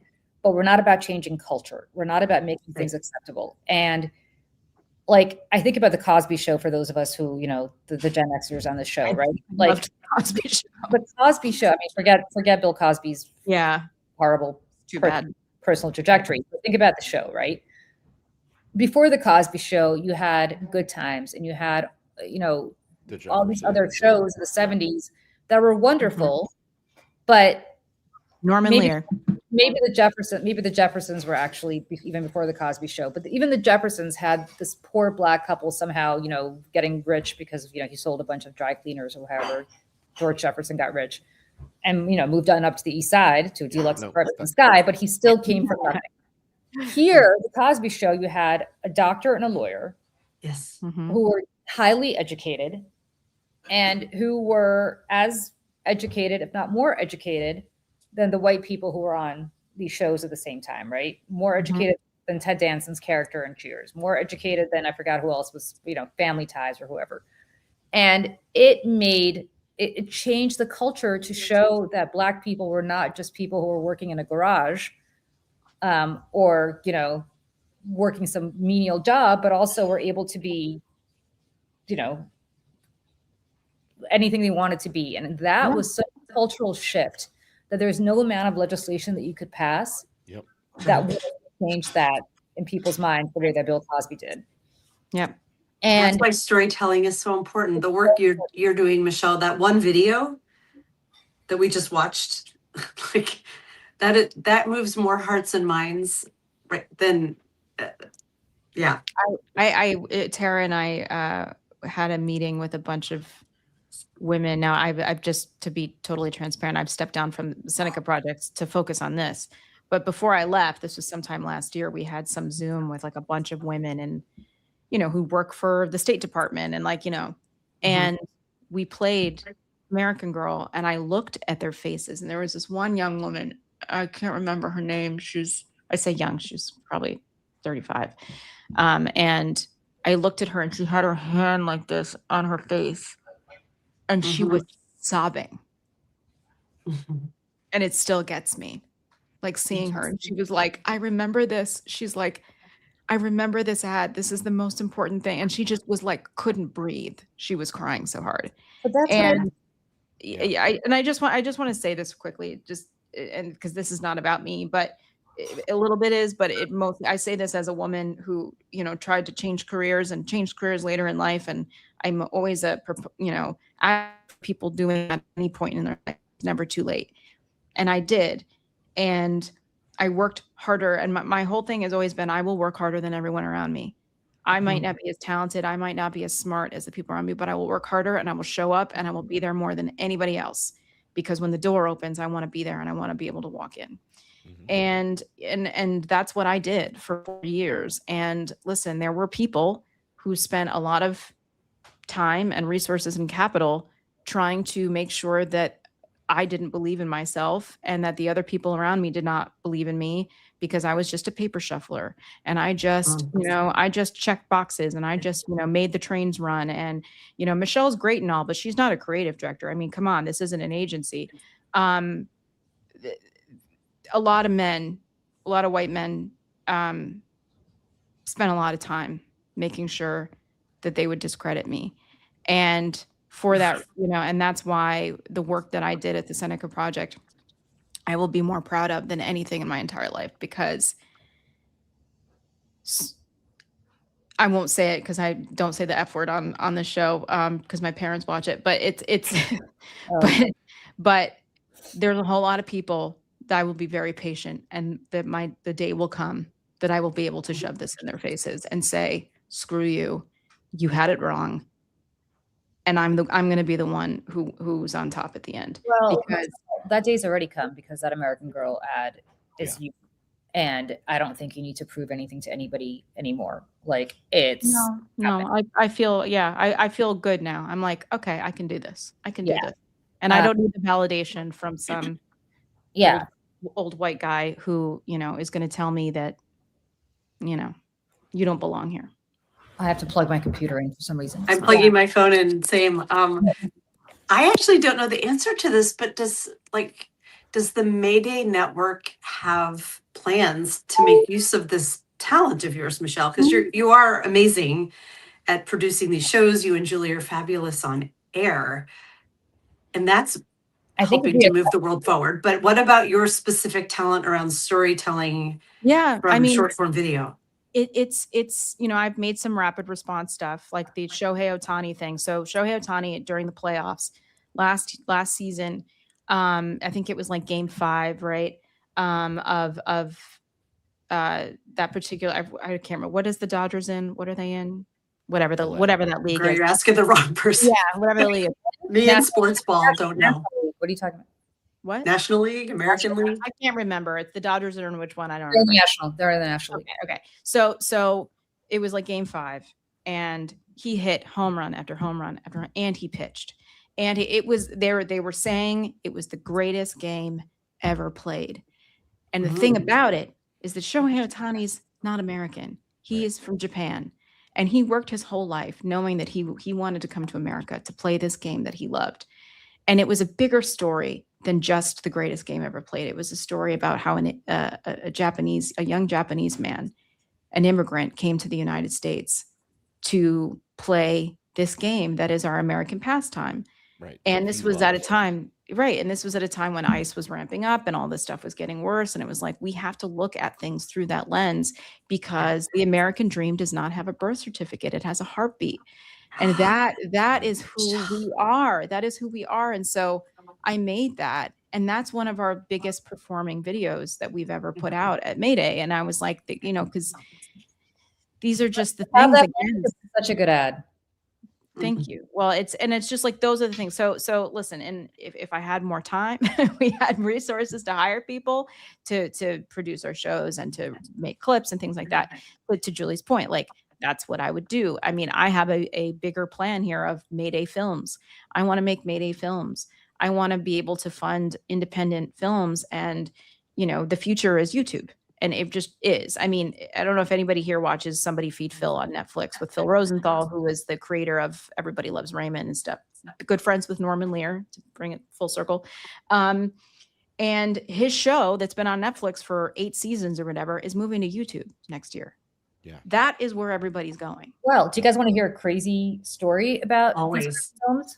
So Gretchen Carlson and I, back in 2020, so it's been 6 years, were approached to do a documentary about our work. And I want to be clear again, very high profile cases with respect to Fox News, both, she and I, her even more than I have. We have had movies made about our stories that we could not participate in because we have NDAs. Nicole Kidman has played her in a major motion picture movie. I had a woman named Anna O'Reilly play me, who's Irish and has red hair, which is an interesting choice. But nevertheless, she's had, she's had Naomi Watts play her in the miniseries, which, by the way, if you haven't seen that miniseries on Showtime, called The Loudest Voice, it is fantastic, and I highly recommend. Oh, it's so good. It's so good. I'm not going to say anything about the bombshell, because it's watch The Loudest Voice if you want to know what happened. All I'm going to say is Megyn Kelly did not have an NDA, and Julie and Gretchen did. So so that's how The Loudest Voice ended up. No, that's how bombshell ended up the way it was. Anyway, it doesn't matter. So the point is, like, high profile stories, high profile movies and TV shows made about our story. We have never been able to speak. We have passed legislation. There is a very good documentary to be made about our story. Right. And there's a lot of interest in this documentary. And it's about our quest to get rid of NDAs for toxic workplace issues, forced arbitration for toxic workplace issues. And these pitches got to the very tippy top of all the major streamers. And they were dinged. And why were they dinged? Because they all use NDAs. They were like, we can't. And so I'm saying to you that there are stories, and this is just one example, there are stories to be told on places like YouTube through what Michelle's talking about, Mayday Films or whoever. It could be, whatever, Blue Amp Media Films. It doesn't matter who, but there are stories to be told when people are not afraid to tell them, that are not told by corporate America, but told by people who actually believe in storytelling, that are really important to be made. And again, I think we're going through this zeitgeist in the culture where that is starting to happen. Whoever ends up, getting the funding to do this kind of stuff. Yeah. But the reality is the Republicans already do. Right? Oops, sorry. My bad. I didn't know that sound was on. My bad. Right already has it. And, you've got Midas and you've got a bunch of these other very well-funded places, but they're all very political.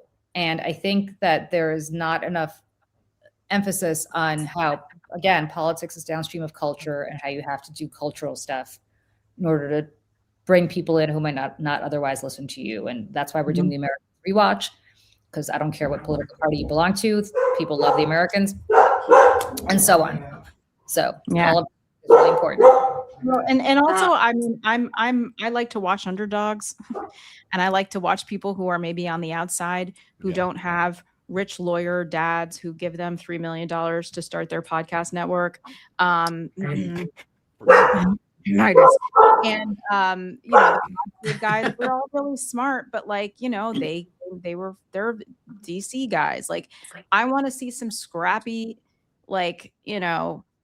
underdogs come up because they're the ones who can tell the story about what it's really like in this country to struggle, who don't know, who went to public school, you know what I mean? Like, those are the stories. Again, you're talking about storytelling. Like, I mean, I know we all grew up here very differently, but I think similarly in that we didn't grow up with all the things, and we had parents who worked really hard, and we've had to work really hard and, go to public school and, have jobs when we're teenagers and didn't have everything handed to us our whole lives. And, I don't want to hear from rich kids tell me about socialism. I just don't. Like, it's just cosplaying to me. I was like, if you have a trust fund, I don't trust you. I don't. And it's not your fault. Like, you know what I mean? I'm not mad at you. Like, enjoy your trust fund. But like, we know you need more voices in the room that are able to tell the story of what Michelle Kinney. Oh my God. Bring this over. No. Oh no. Oh my God. Oh no. What happened? Just knocked on my doors. People heard my dog. Yeah. And look what just arrived from Michelle. Oh. Oh my God. Happy birthday. Oh, that's so nice. Did you purposely arrange for that to come now during the show? I did not. I thought it was coming. Oh, they're beautiful. Oh, I'm so glad. Beautiful. I'm gonna put those in your shower. Yeah. What? Put the eucalyptus in your shower when you're done, and like it's good when with the hot air and stuff. God, you see my husband behind me like putting this on. Oh my God, Michelle. Gorgeous. Yeah. Gorgeous. So beautiful. Oh, happy birthday, Julie. Guys, I am so overwhelmed. I mean, I am so lucky to have these friends and to thank you. I'm going to start crying now because this is just oh my God. It's beautiful. And that trip to New York where we're doing shots with our gay besties in the bar, we can do that, but then we need to sit down and actually business plan out everything that was just said in the last 15 or 20 minutes because we are all aligning on the same idea of it's not just underdog voices, it's that the legacy media is no longer something that a very big percentage of Americans can trust because we know that they are bought and paid for.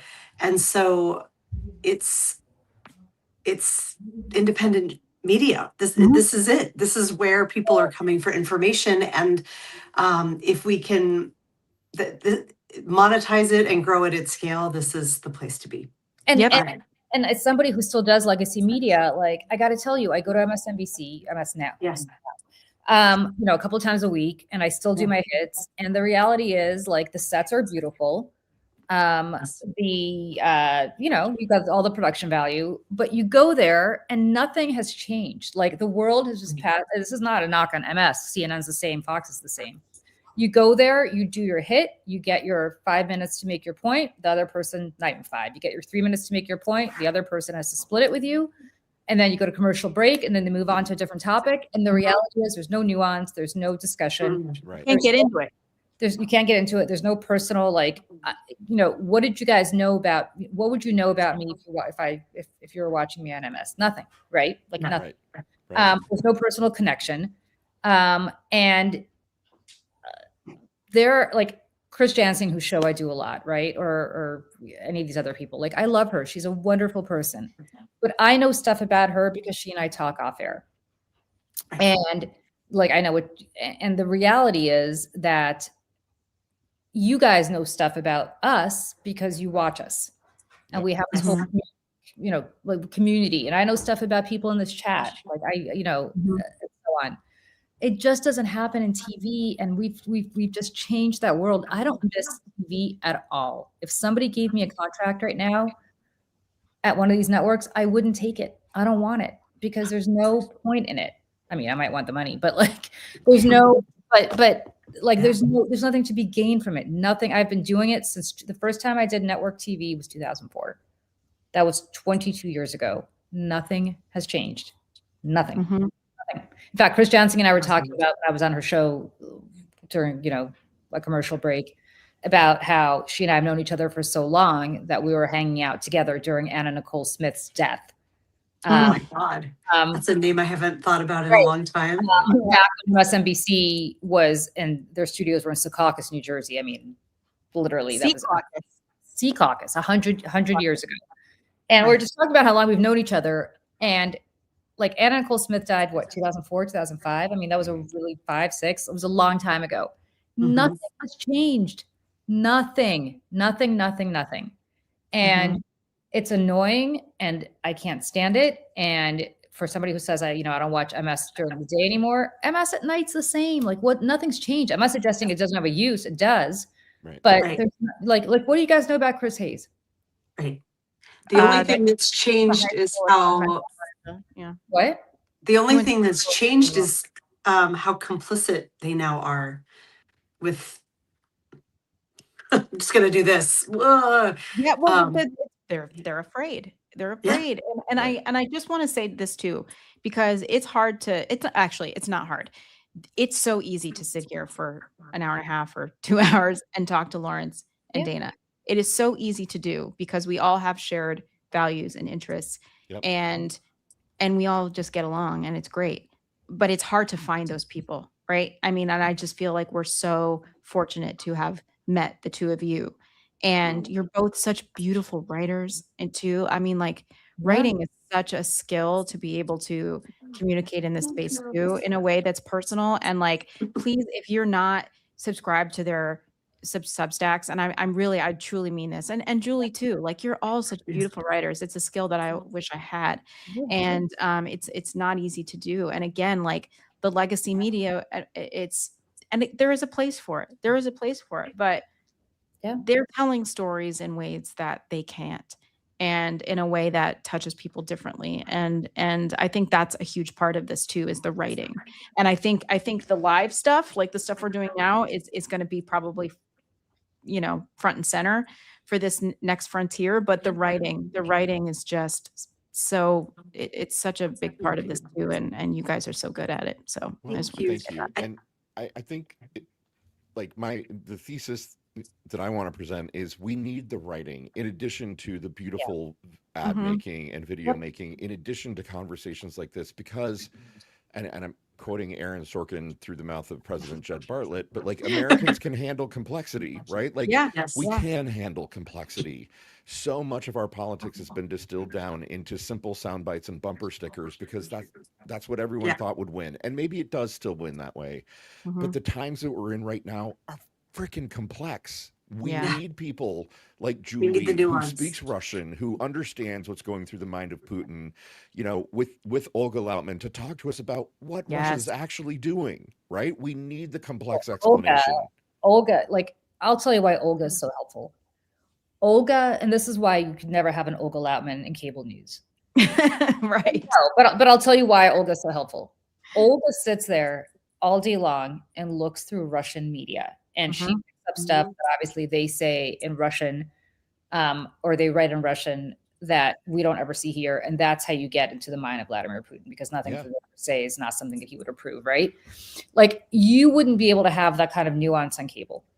Right. Ever. I mean, you should be able to, right? They should be bringing her in to talk about her. There's no time, right? There's no time. And like the beauty of cable news is you have to be pithy. You have to kind of get your point across quickly. And it's a skill, right? And not everybody has that skill, but the reality is she is so needed and she is so useful and she is so brilliant. The reality is that you, that's the beauty of independent media. You'd never have a show with Olga Lautman focused on this stuff because it's not, but it's needed. And I think that's the beauty of independent media. And again, it's not for everybody. Like, there are people who watch these shows because they're much more lighthearted on Saturdays. Like Dana, like you wanted to talk about the Rape Academy today that you wrote about, right? We want to do a whole separate Substack on that, but Saturdays are Saturdays for Sanity for a reason, right? We kind of want to sustain. And like, not everybody's going to be into mine. Olga's Pax Americana show. It is really, really dense. Yeah. Like foreign policy stuff, and that's not everybody's cup of tea. That's okay. Like, that's okay. The problem with cable news is you need to have people watch every one of those shows because if the 7 p.m. does well, it leads into the 8 p.m. that does well. People don't change the channel. It leads into the 9 p.m. that does well. People don't change the channel. And that's why the lead-in is so important. That's not the case here. You could watch it or don't watch it as her. Right. And you can watch it in real time or go watch it another time. Watch it later, right. And I Olga look at I just want to say Olga is a Russia war room party of one. Like, I mean, she is the war room, and she doesn't have NBC's panel of researchers and interns and stuff. It is just her. It's just her. And and that's another reason why we have her on the Americans Rewatch podcast, because having her, having Julie, having Nita Jankowicz, who is a disinformation expert, having my sister-in-law, retired Lieutenant Colonel Jacqueline Urso, who was a JAG in the Marine Corps, who did stuff with NATO in Europe. Having Jeff Jarvis, who founded the Hollywood Reporter magazine as a TV critic, or used to be, and even having my gay bestie Craig, who works in advertising. I mean, all of these voices tell a story, and it's, and me and Olga are this far apart, but I think bring equal value, at least, in terms of a discussion. But Olga, man, nobody knows more than her. Nobody. Let me tell you about Chernobyl. I can't watch that a second time. Did you guys watch Chernobyl? Oh, yeah. God. It destroyed Devastating. me. Devastating. Oh, God. It destroyed me. And by the way, I forgot the guy who did Chernobyl. Is it Craig something? I can't remember his name. Yep. It destroyed me even more, because that is the only guy that really captured.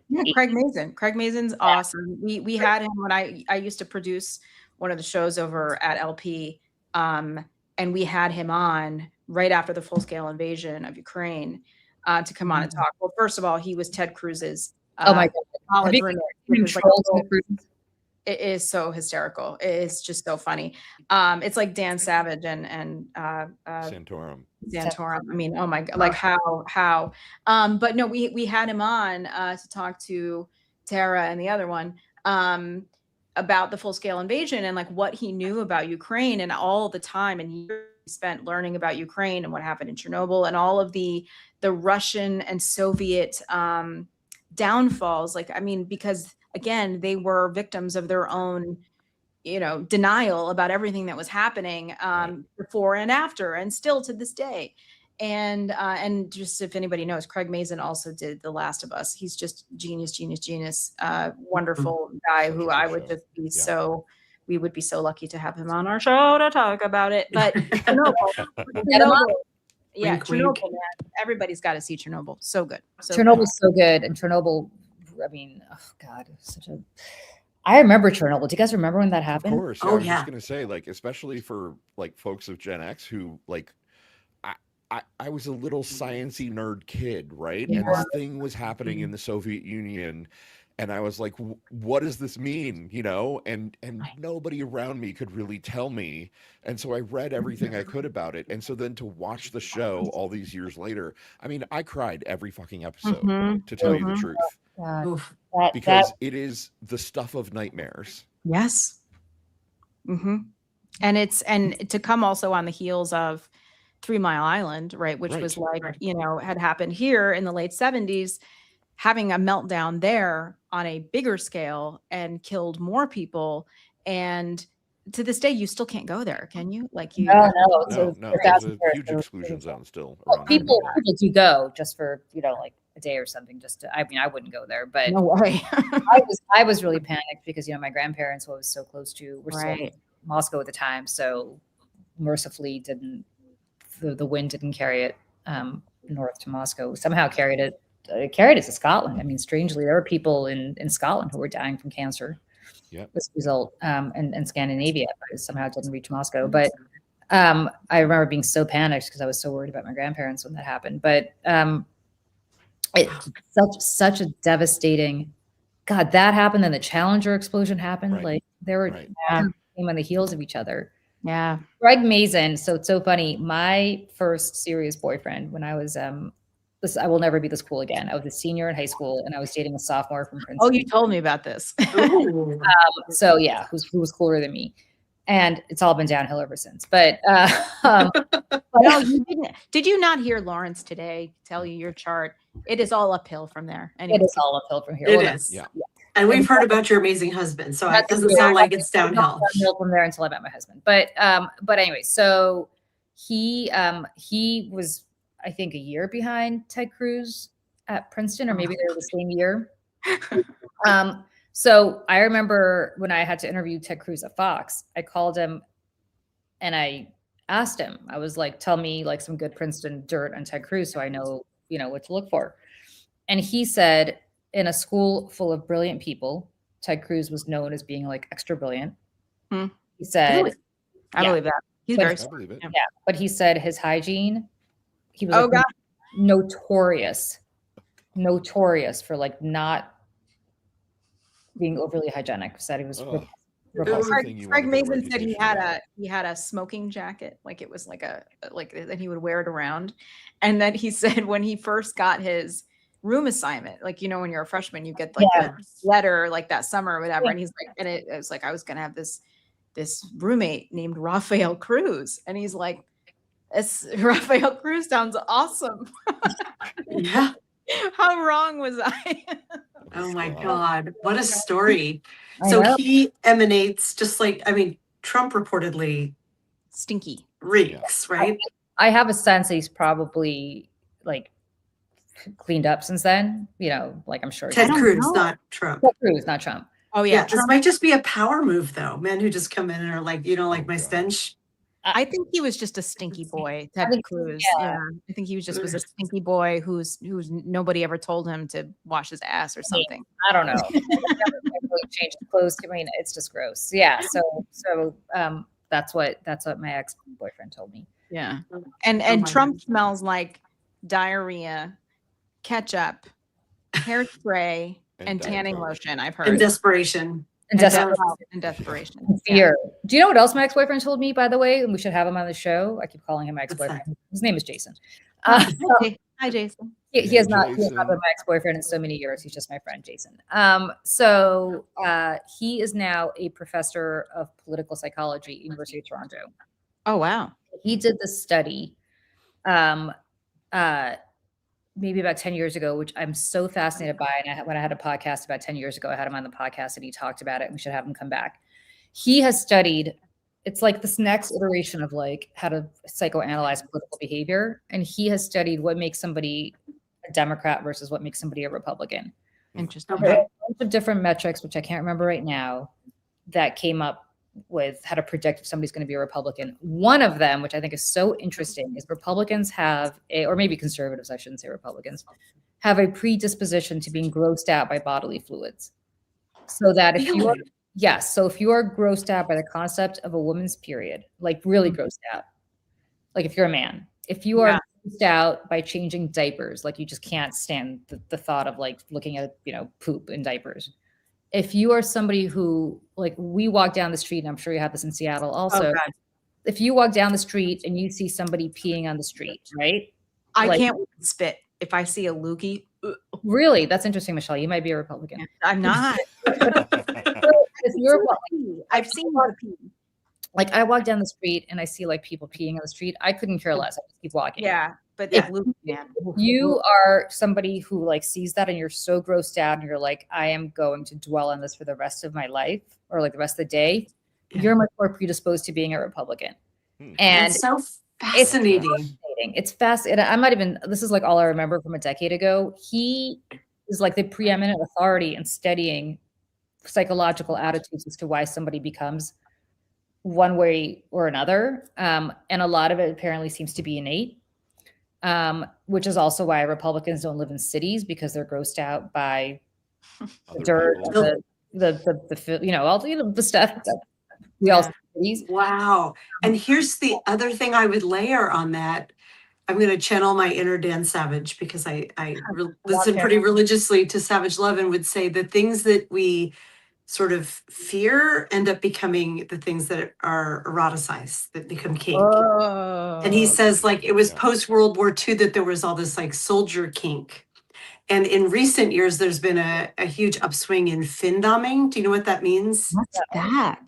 Findoming is people who are looking, it's mostly men seeking women, but I'm sure it works in all directions, to financially dominate them. Like there are whole Twitter accounts of people who are like, send me $50, you filthy pig. And men will, and people, but men predominantly, will empty their wallets to these findomers. And he's like, that came about after the 2008 financial crisis primarily. Like whatever it is we fear the most is what we eroticize. Wow. As a people, I don't mean we, like the four people on this call. And so if you think about the grinder spikes that happen when you think about and TPUSA, I mean, Grinder crashes every time the Republicans come to town. Well, Benny Johnson, there's rumors about Scott Jennings. Did you guys see that on Twitter recently? I mean, I believe it. It's a former Broadway guy who's now a chef, like a legit person. I looked him up. He said, I've had enough of this guy. I'm so sick of him, blah, blah, blah. And I'm going to say what nobody else will. Back in Hell's Kitchen in 2000, whatever it was. And by the way, I was hanging out in Hell's Kitchen and I was at these bars. So I wonder if there, and Lawrence, I know you know, there's always some creepy straight guys sitting at the end of the bar, looking around, being weird. And I have to wonder if Scott Jennings was one of them. I'm not saying he was. I don't want to get sued, but but I believe it. I believe it. So he's saying basically that during this period of time, he would go cruising for like chorus boys in Midtown Manhattan. And I believe it. I totally believe it. Yep. Okay. We're not saying it's true. It's Not just saying they're all plausible. Allegedly. There is a legislator in New Jersey who was very anti-marriage equality about 15, 20 years ago. And he would always be at Splash, the gay bar in New York.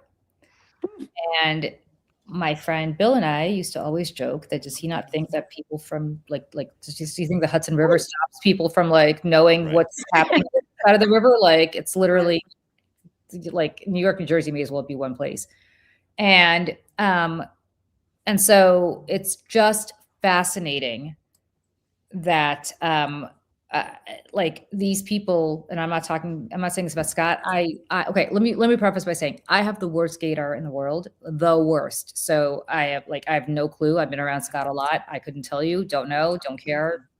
I hope he's happy in his personal life. Actually, to be perfectly blunt, if he's not homophobic, and I've never known him to be homophobic, from my perspective, maybe he has said stuff. I don't recall him being that way. Although I think he was anti-trans, if I'm not mistaken, in which case he can go fuck himself. Sorry, Mr. and Mrs. Kinney. But you only care when I say it. Sorry, keep going. My dad is calling me right now, so I know he's not watching. But I will say that, like, God bless. God bless. If he wants to go do this while his wife's back in Kentucky, like that's between the two of them, and if he's happy, good for him. But I will say about people who are really bad, like this legislator was, about marriage equality and bad to gay people, and was giving floor speeches about how, if you're going to burn in hell if you're, having anal sex, like, and you're hanging out in a gay bar, and you deserve to be outed. I'm sorry. I did not out him. And my friend who's gay did not out him because I don't believe in outing people. I think that's wrong, no matter how awful they are. But like, I hope that guy has a lot on his deathbed. I hope he understands how much of his life he gave up and how much happiness he gave up to be a complete and utter asshole. Like, that's all. That's his punishment. Right. Whatever's happened to him internally. I will say also there's somebody who I used to work with who used to be a Republican, and I'm not going to say who, told me a story. This person was like really into animals, like farm animals person. And there was like into farm animals. Weird. No, like as a person, like having farm animals. There was a bad storm coming, and so they had to move their animals to north to keep them safe. And I guess there was like these Reddit chats or something where you could connect with people that would help you, right? And so he became connected with this woman who was in the north, or like, I don't know, North Carolina or something like that. And they got to talking, and she was like, I do dominatrix stuff, and like I'm in like, and they were like, oh, okay, that's cool, that's fun, and got to talking. And she said, you'd never believe the people in DC. Oh, I believe it. Like elected officials who like to be whipped and screamed at and like all these things. And makes complete sense to me. He was very specific about who some of them were. And of course, this information was relayed back to me. So I know who this person is, Republican senator, and it's not who you think.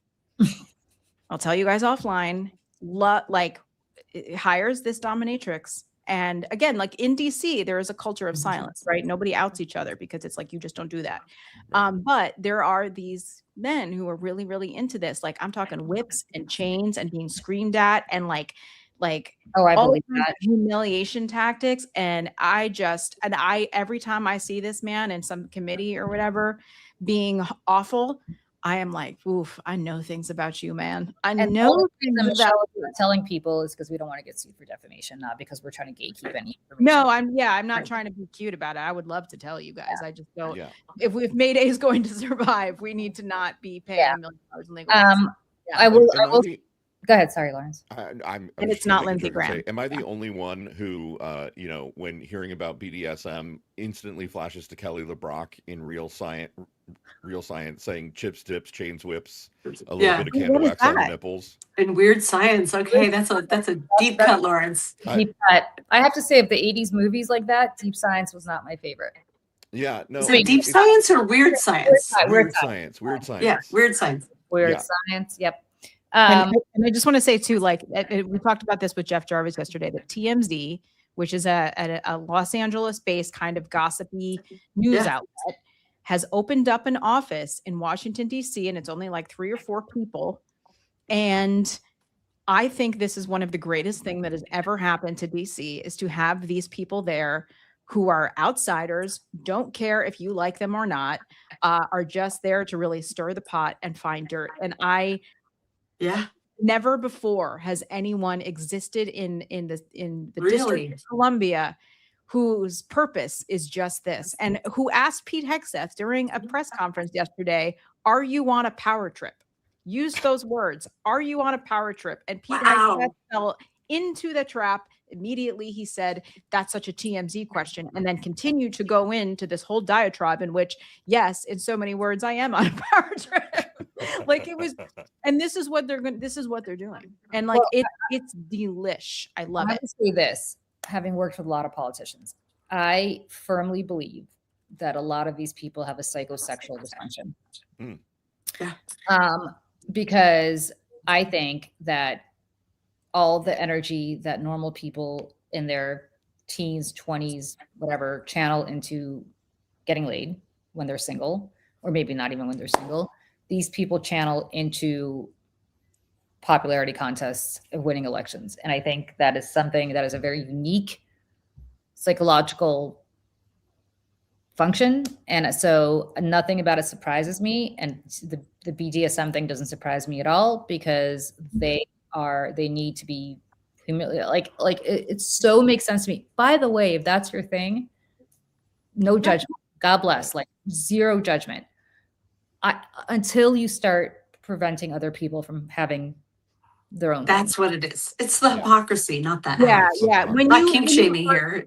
Right. When you hurt other people, I mean, I interviewed this woman for one of my old blogs, and whose parents and grandparents were Holocaust survivors. And she said that her father always told her that, and I'm doing this because this is what she did. Freedom is like walking around the room like this, and you don't touch anybody, and you can wail your arms wherever you want. But the second that your fingers touch another human being, you give away a little bit of that freedom, because now you're involving other people and you are making them live with your choices. And the second that you start doing that and you hurt other people in your freedom, it's not freedom. And how dare all of you? And there's so many of these people, the hypocrisy when it comes to women's rights and gay rights and marriage equality and trans rights. And I'm like, leave trans people alone. Like all of this. But the trans thing really doesn't make sense to me, like any more than the gay thing made sense to me 20, 30 years ago. Yeah. Like it makes no sense to me. Like, what do you care? Like legitimately. And by the way, for anybody who's like, well, I don't want them in my bathrooms, they've been in your bathrooms, sweetheart. Like you just never knew. Like you just never knew. And did anybody do anything to you in that bathroom? No, like, never. Right. And the moment you start advocating for some kind of like genital check, you must immediately go look in the mirror because Yes. the pervert is you, right? Yeah. Like, Why are you thinking so And- much about other people's genitals? seriously. And the Why? victim may be you. I mean, the I day have- may come when someone's asking you to verify. I have a Right. really good friend. I have a very Mhm. good friend who has a trans son, right? So a sign girl at birth, and then 16, 17 was like, I can't live this way anymore. Mhm. And is a brilliant young man at an Ivy League school, living his best life. But it's really, as you can imagine, and having incredibly supportive parents, like beyond supportive. But nevertheless, it's still tough. And the part that sucks now is that this young man, for his graduation, really wanted to go to Paris and can't, because now his passport says female, despite the fact that he does not look female, has been taking hormones to obviously to not look female. Yeah. And like, what do you care? Like, legitimately, what? Like, I think about this young man, and he has an incredible future ahead. Like, he's just a uniquely brilliant, wonderful, kind person. And who is he hurting? Who is he Nobody. hurting? Right. Why? But why? Why are you building an entire ecosystem around hurting this man? Well, you know why? It's about fear and power. And it used to be targeted at gay people until so many families were like, oh, but my kids are gay. Yeah. And now I have empathy. And that has now moved so far into the world of being accepted by a great majority that that's not effective anymore. So they needed a new scapegoat.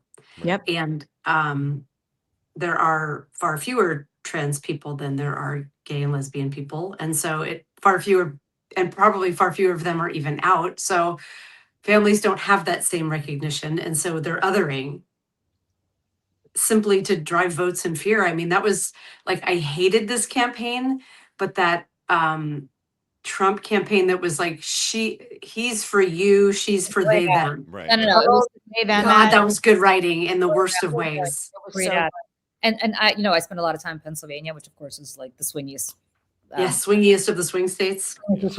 I saw that ad. Oh God, yeah. We didn't see it in New York, but I saw that ad. I did all the time. Oh, wait, we saw it in New York, like when they bought national ads. And stuff. Yeah. I'm telling you, on the local, like, you could be watching hockey, Yes. watching football. Every football Sunday and Monday nights, that would run every single in 24/7. Chicago, New York, LA. They left no stone unturned. They ran that shit everywhere nonstop. Yep. And it worked. Yep. It did. It was terribly brilliant, simple messaging. Yeah, this is what. Oh God, Kamala.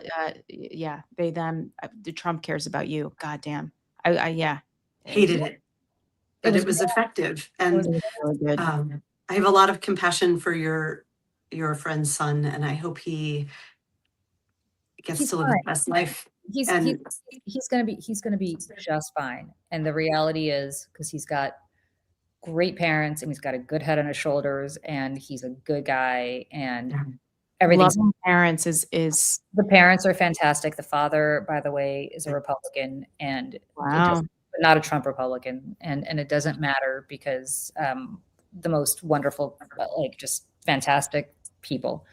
But I'm saying this just simply to say that I just happen to have known this kid's journey. I don't know the kid that well, but I know the parents very well. And like, it's why, like to what end?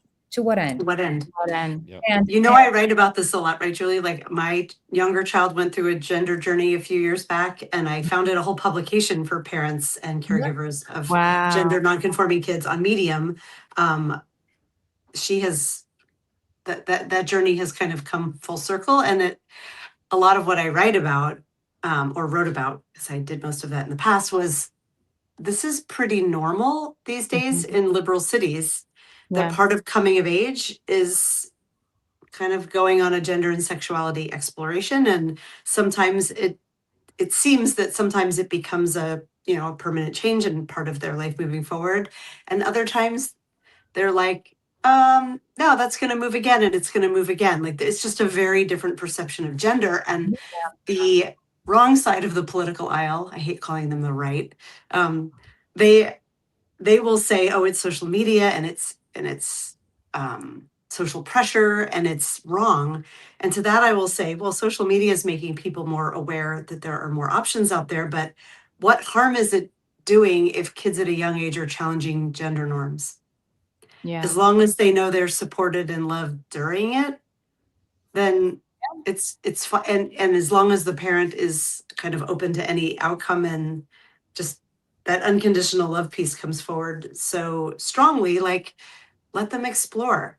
The world will be a better place for this. I think if you have had the experience of challenging those norms at a young age, how can that not mean a future world where we're not trapped in these gender norms that are no longer working for us, right?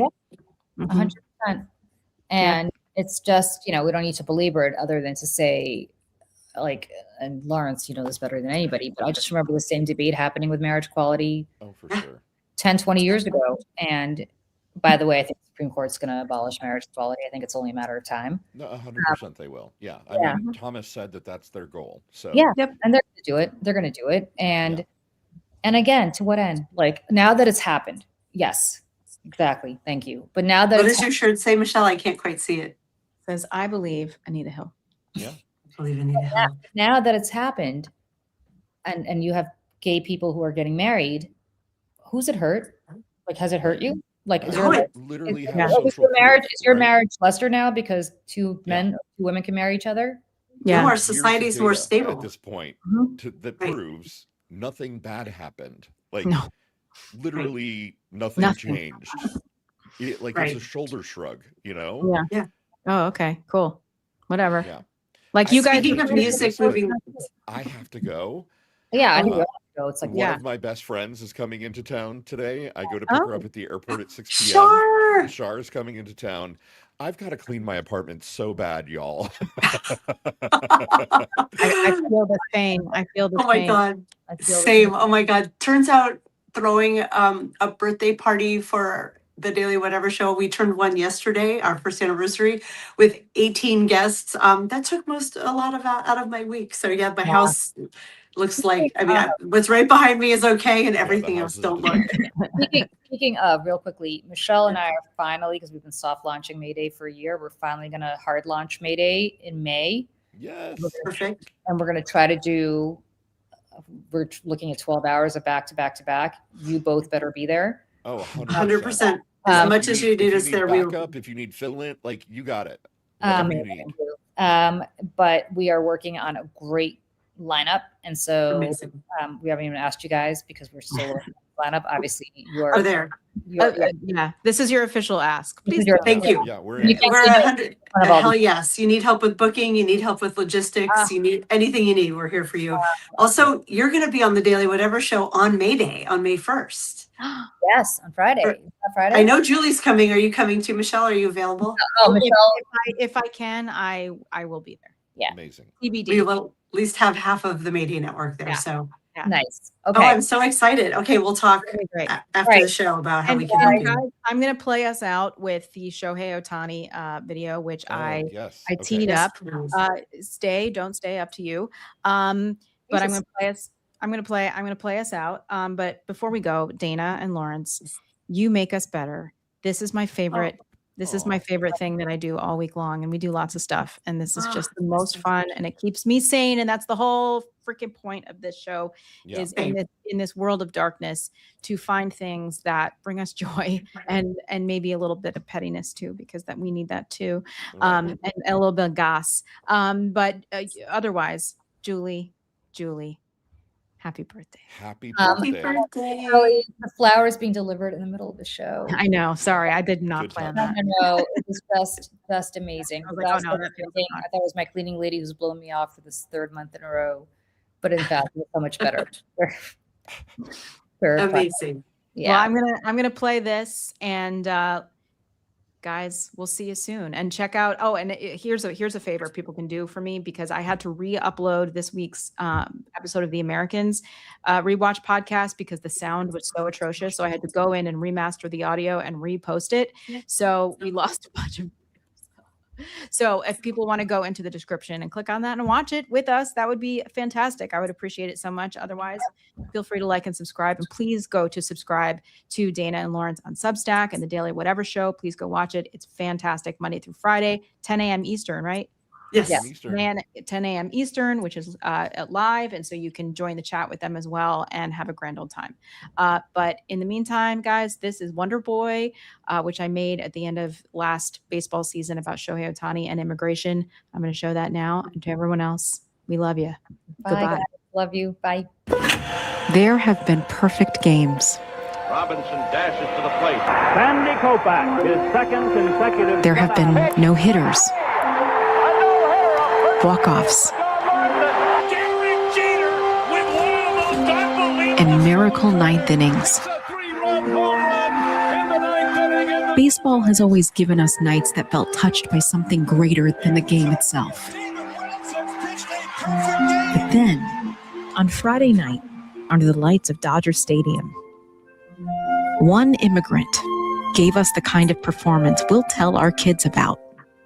They're calling it the greatest game ever played. 3 home runs. And there goes Ohtani. Shohei. Ohtani did he? Ohtani! Ohtani has done it again! His 3rd home run! This was about as impressive as it gets. The bat flip. 6 shutout innings. Whoa. Come right back on in 5 innings. 1 and 2 on Teray. One man doing what used to take an entire team. But maybe it was something more. This is where he goes. Maybe it was a reminder of what baseball and this country are supposed to be about. They get 6 more outs. Baseball has always been America's pastime, but it's the people who come to America who bring their talent, their dreams, their discipline, and hard work, who make it something greater. Shohei Ohtani came here with a dream and a fastball. He crossed an ocean to play the game he loved.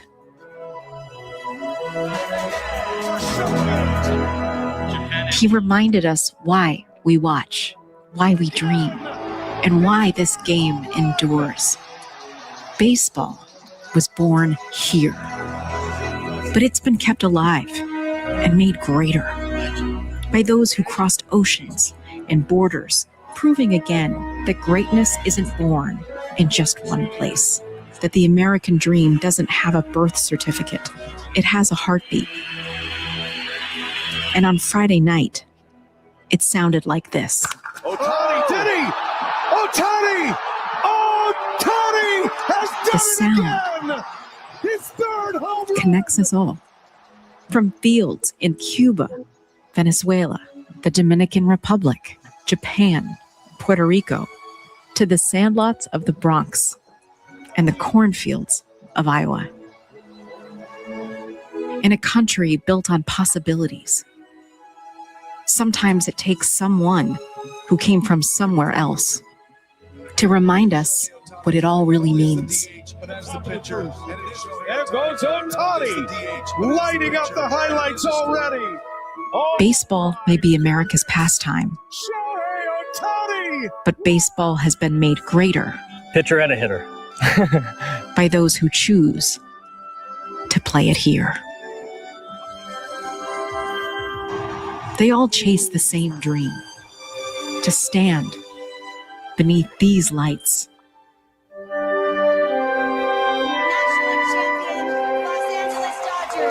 And belong.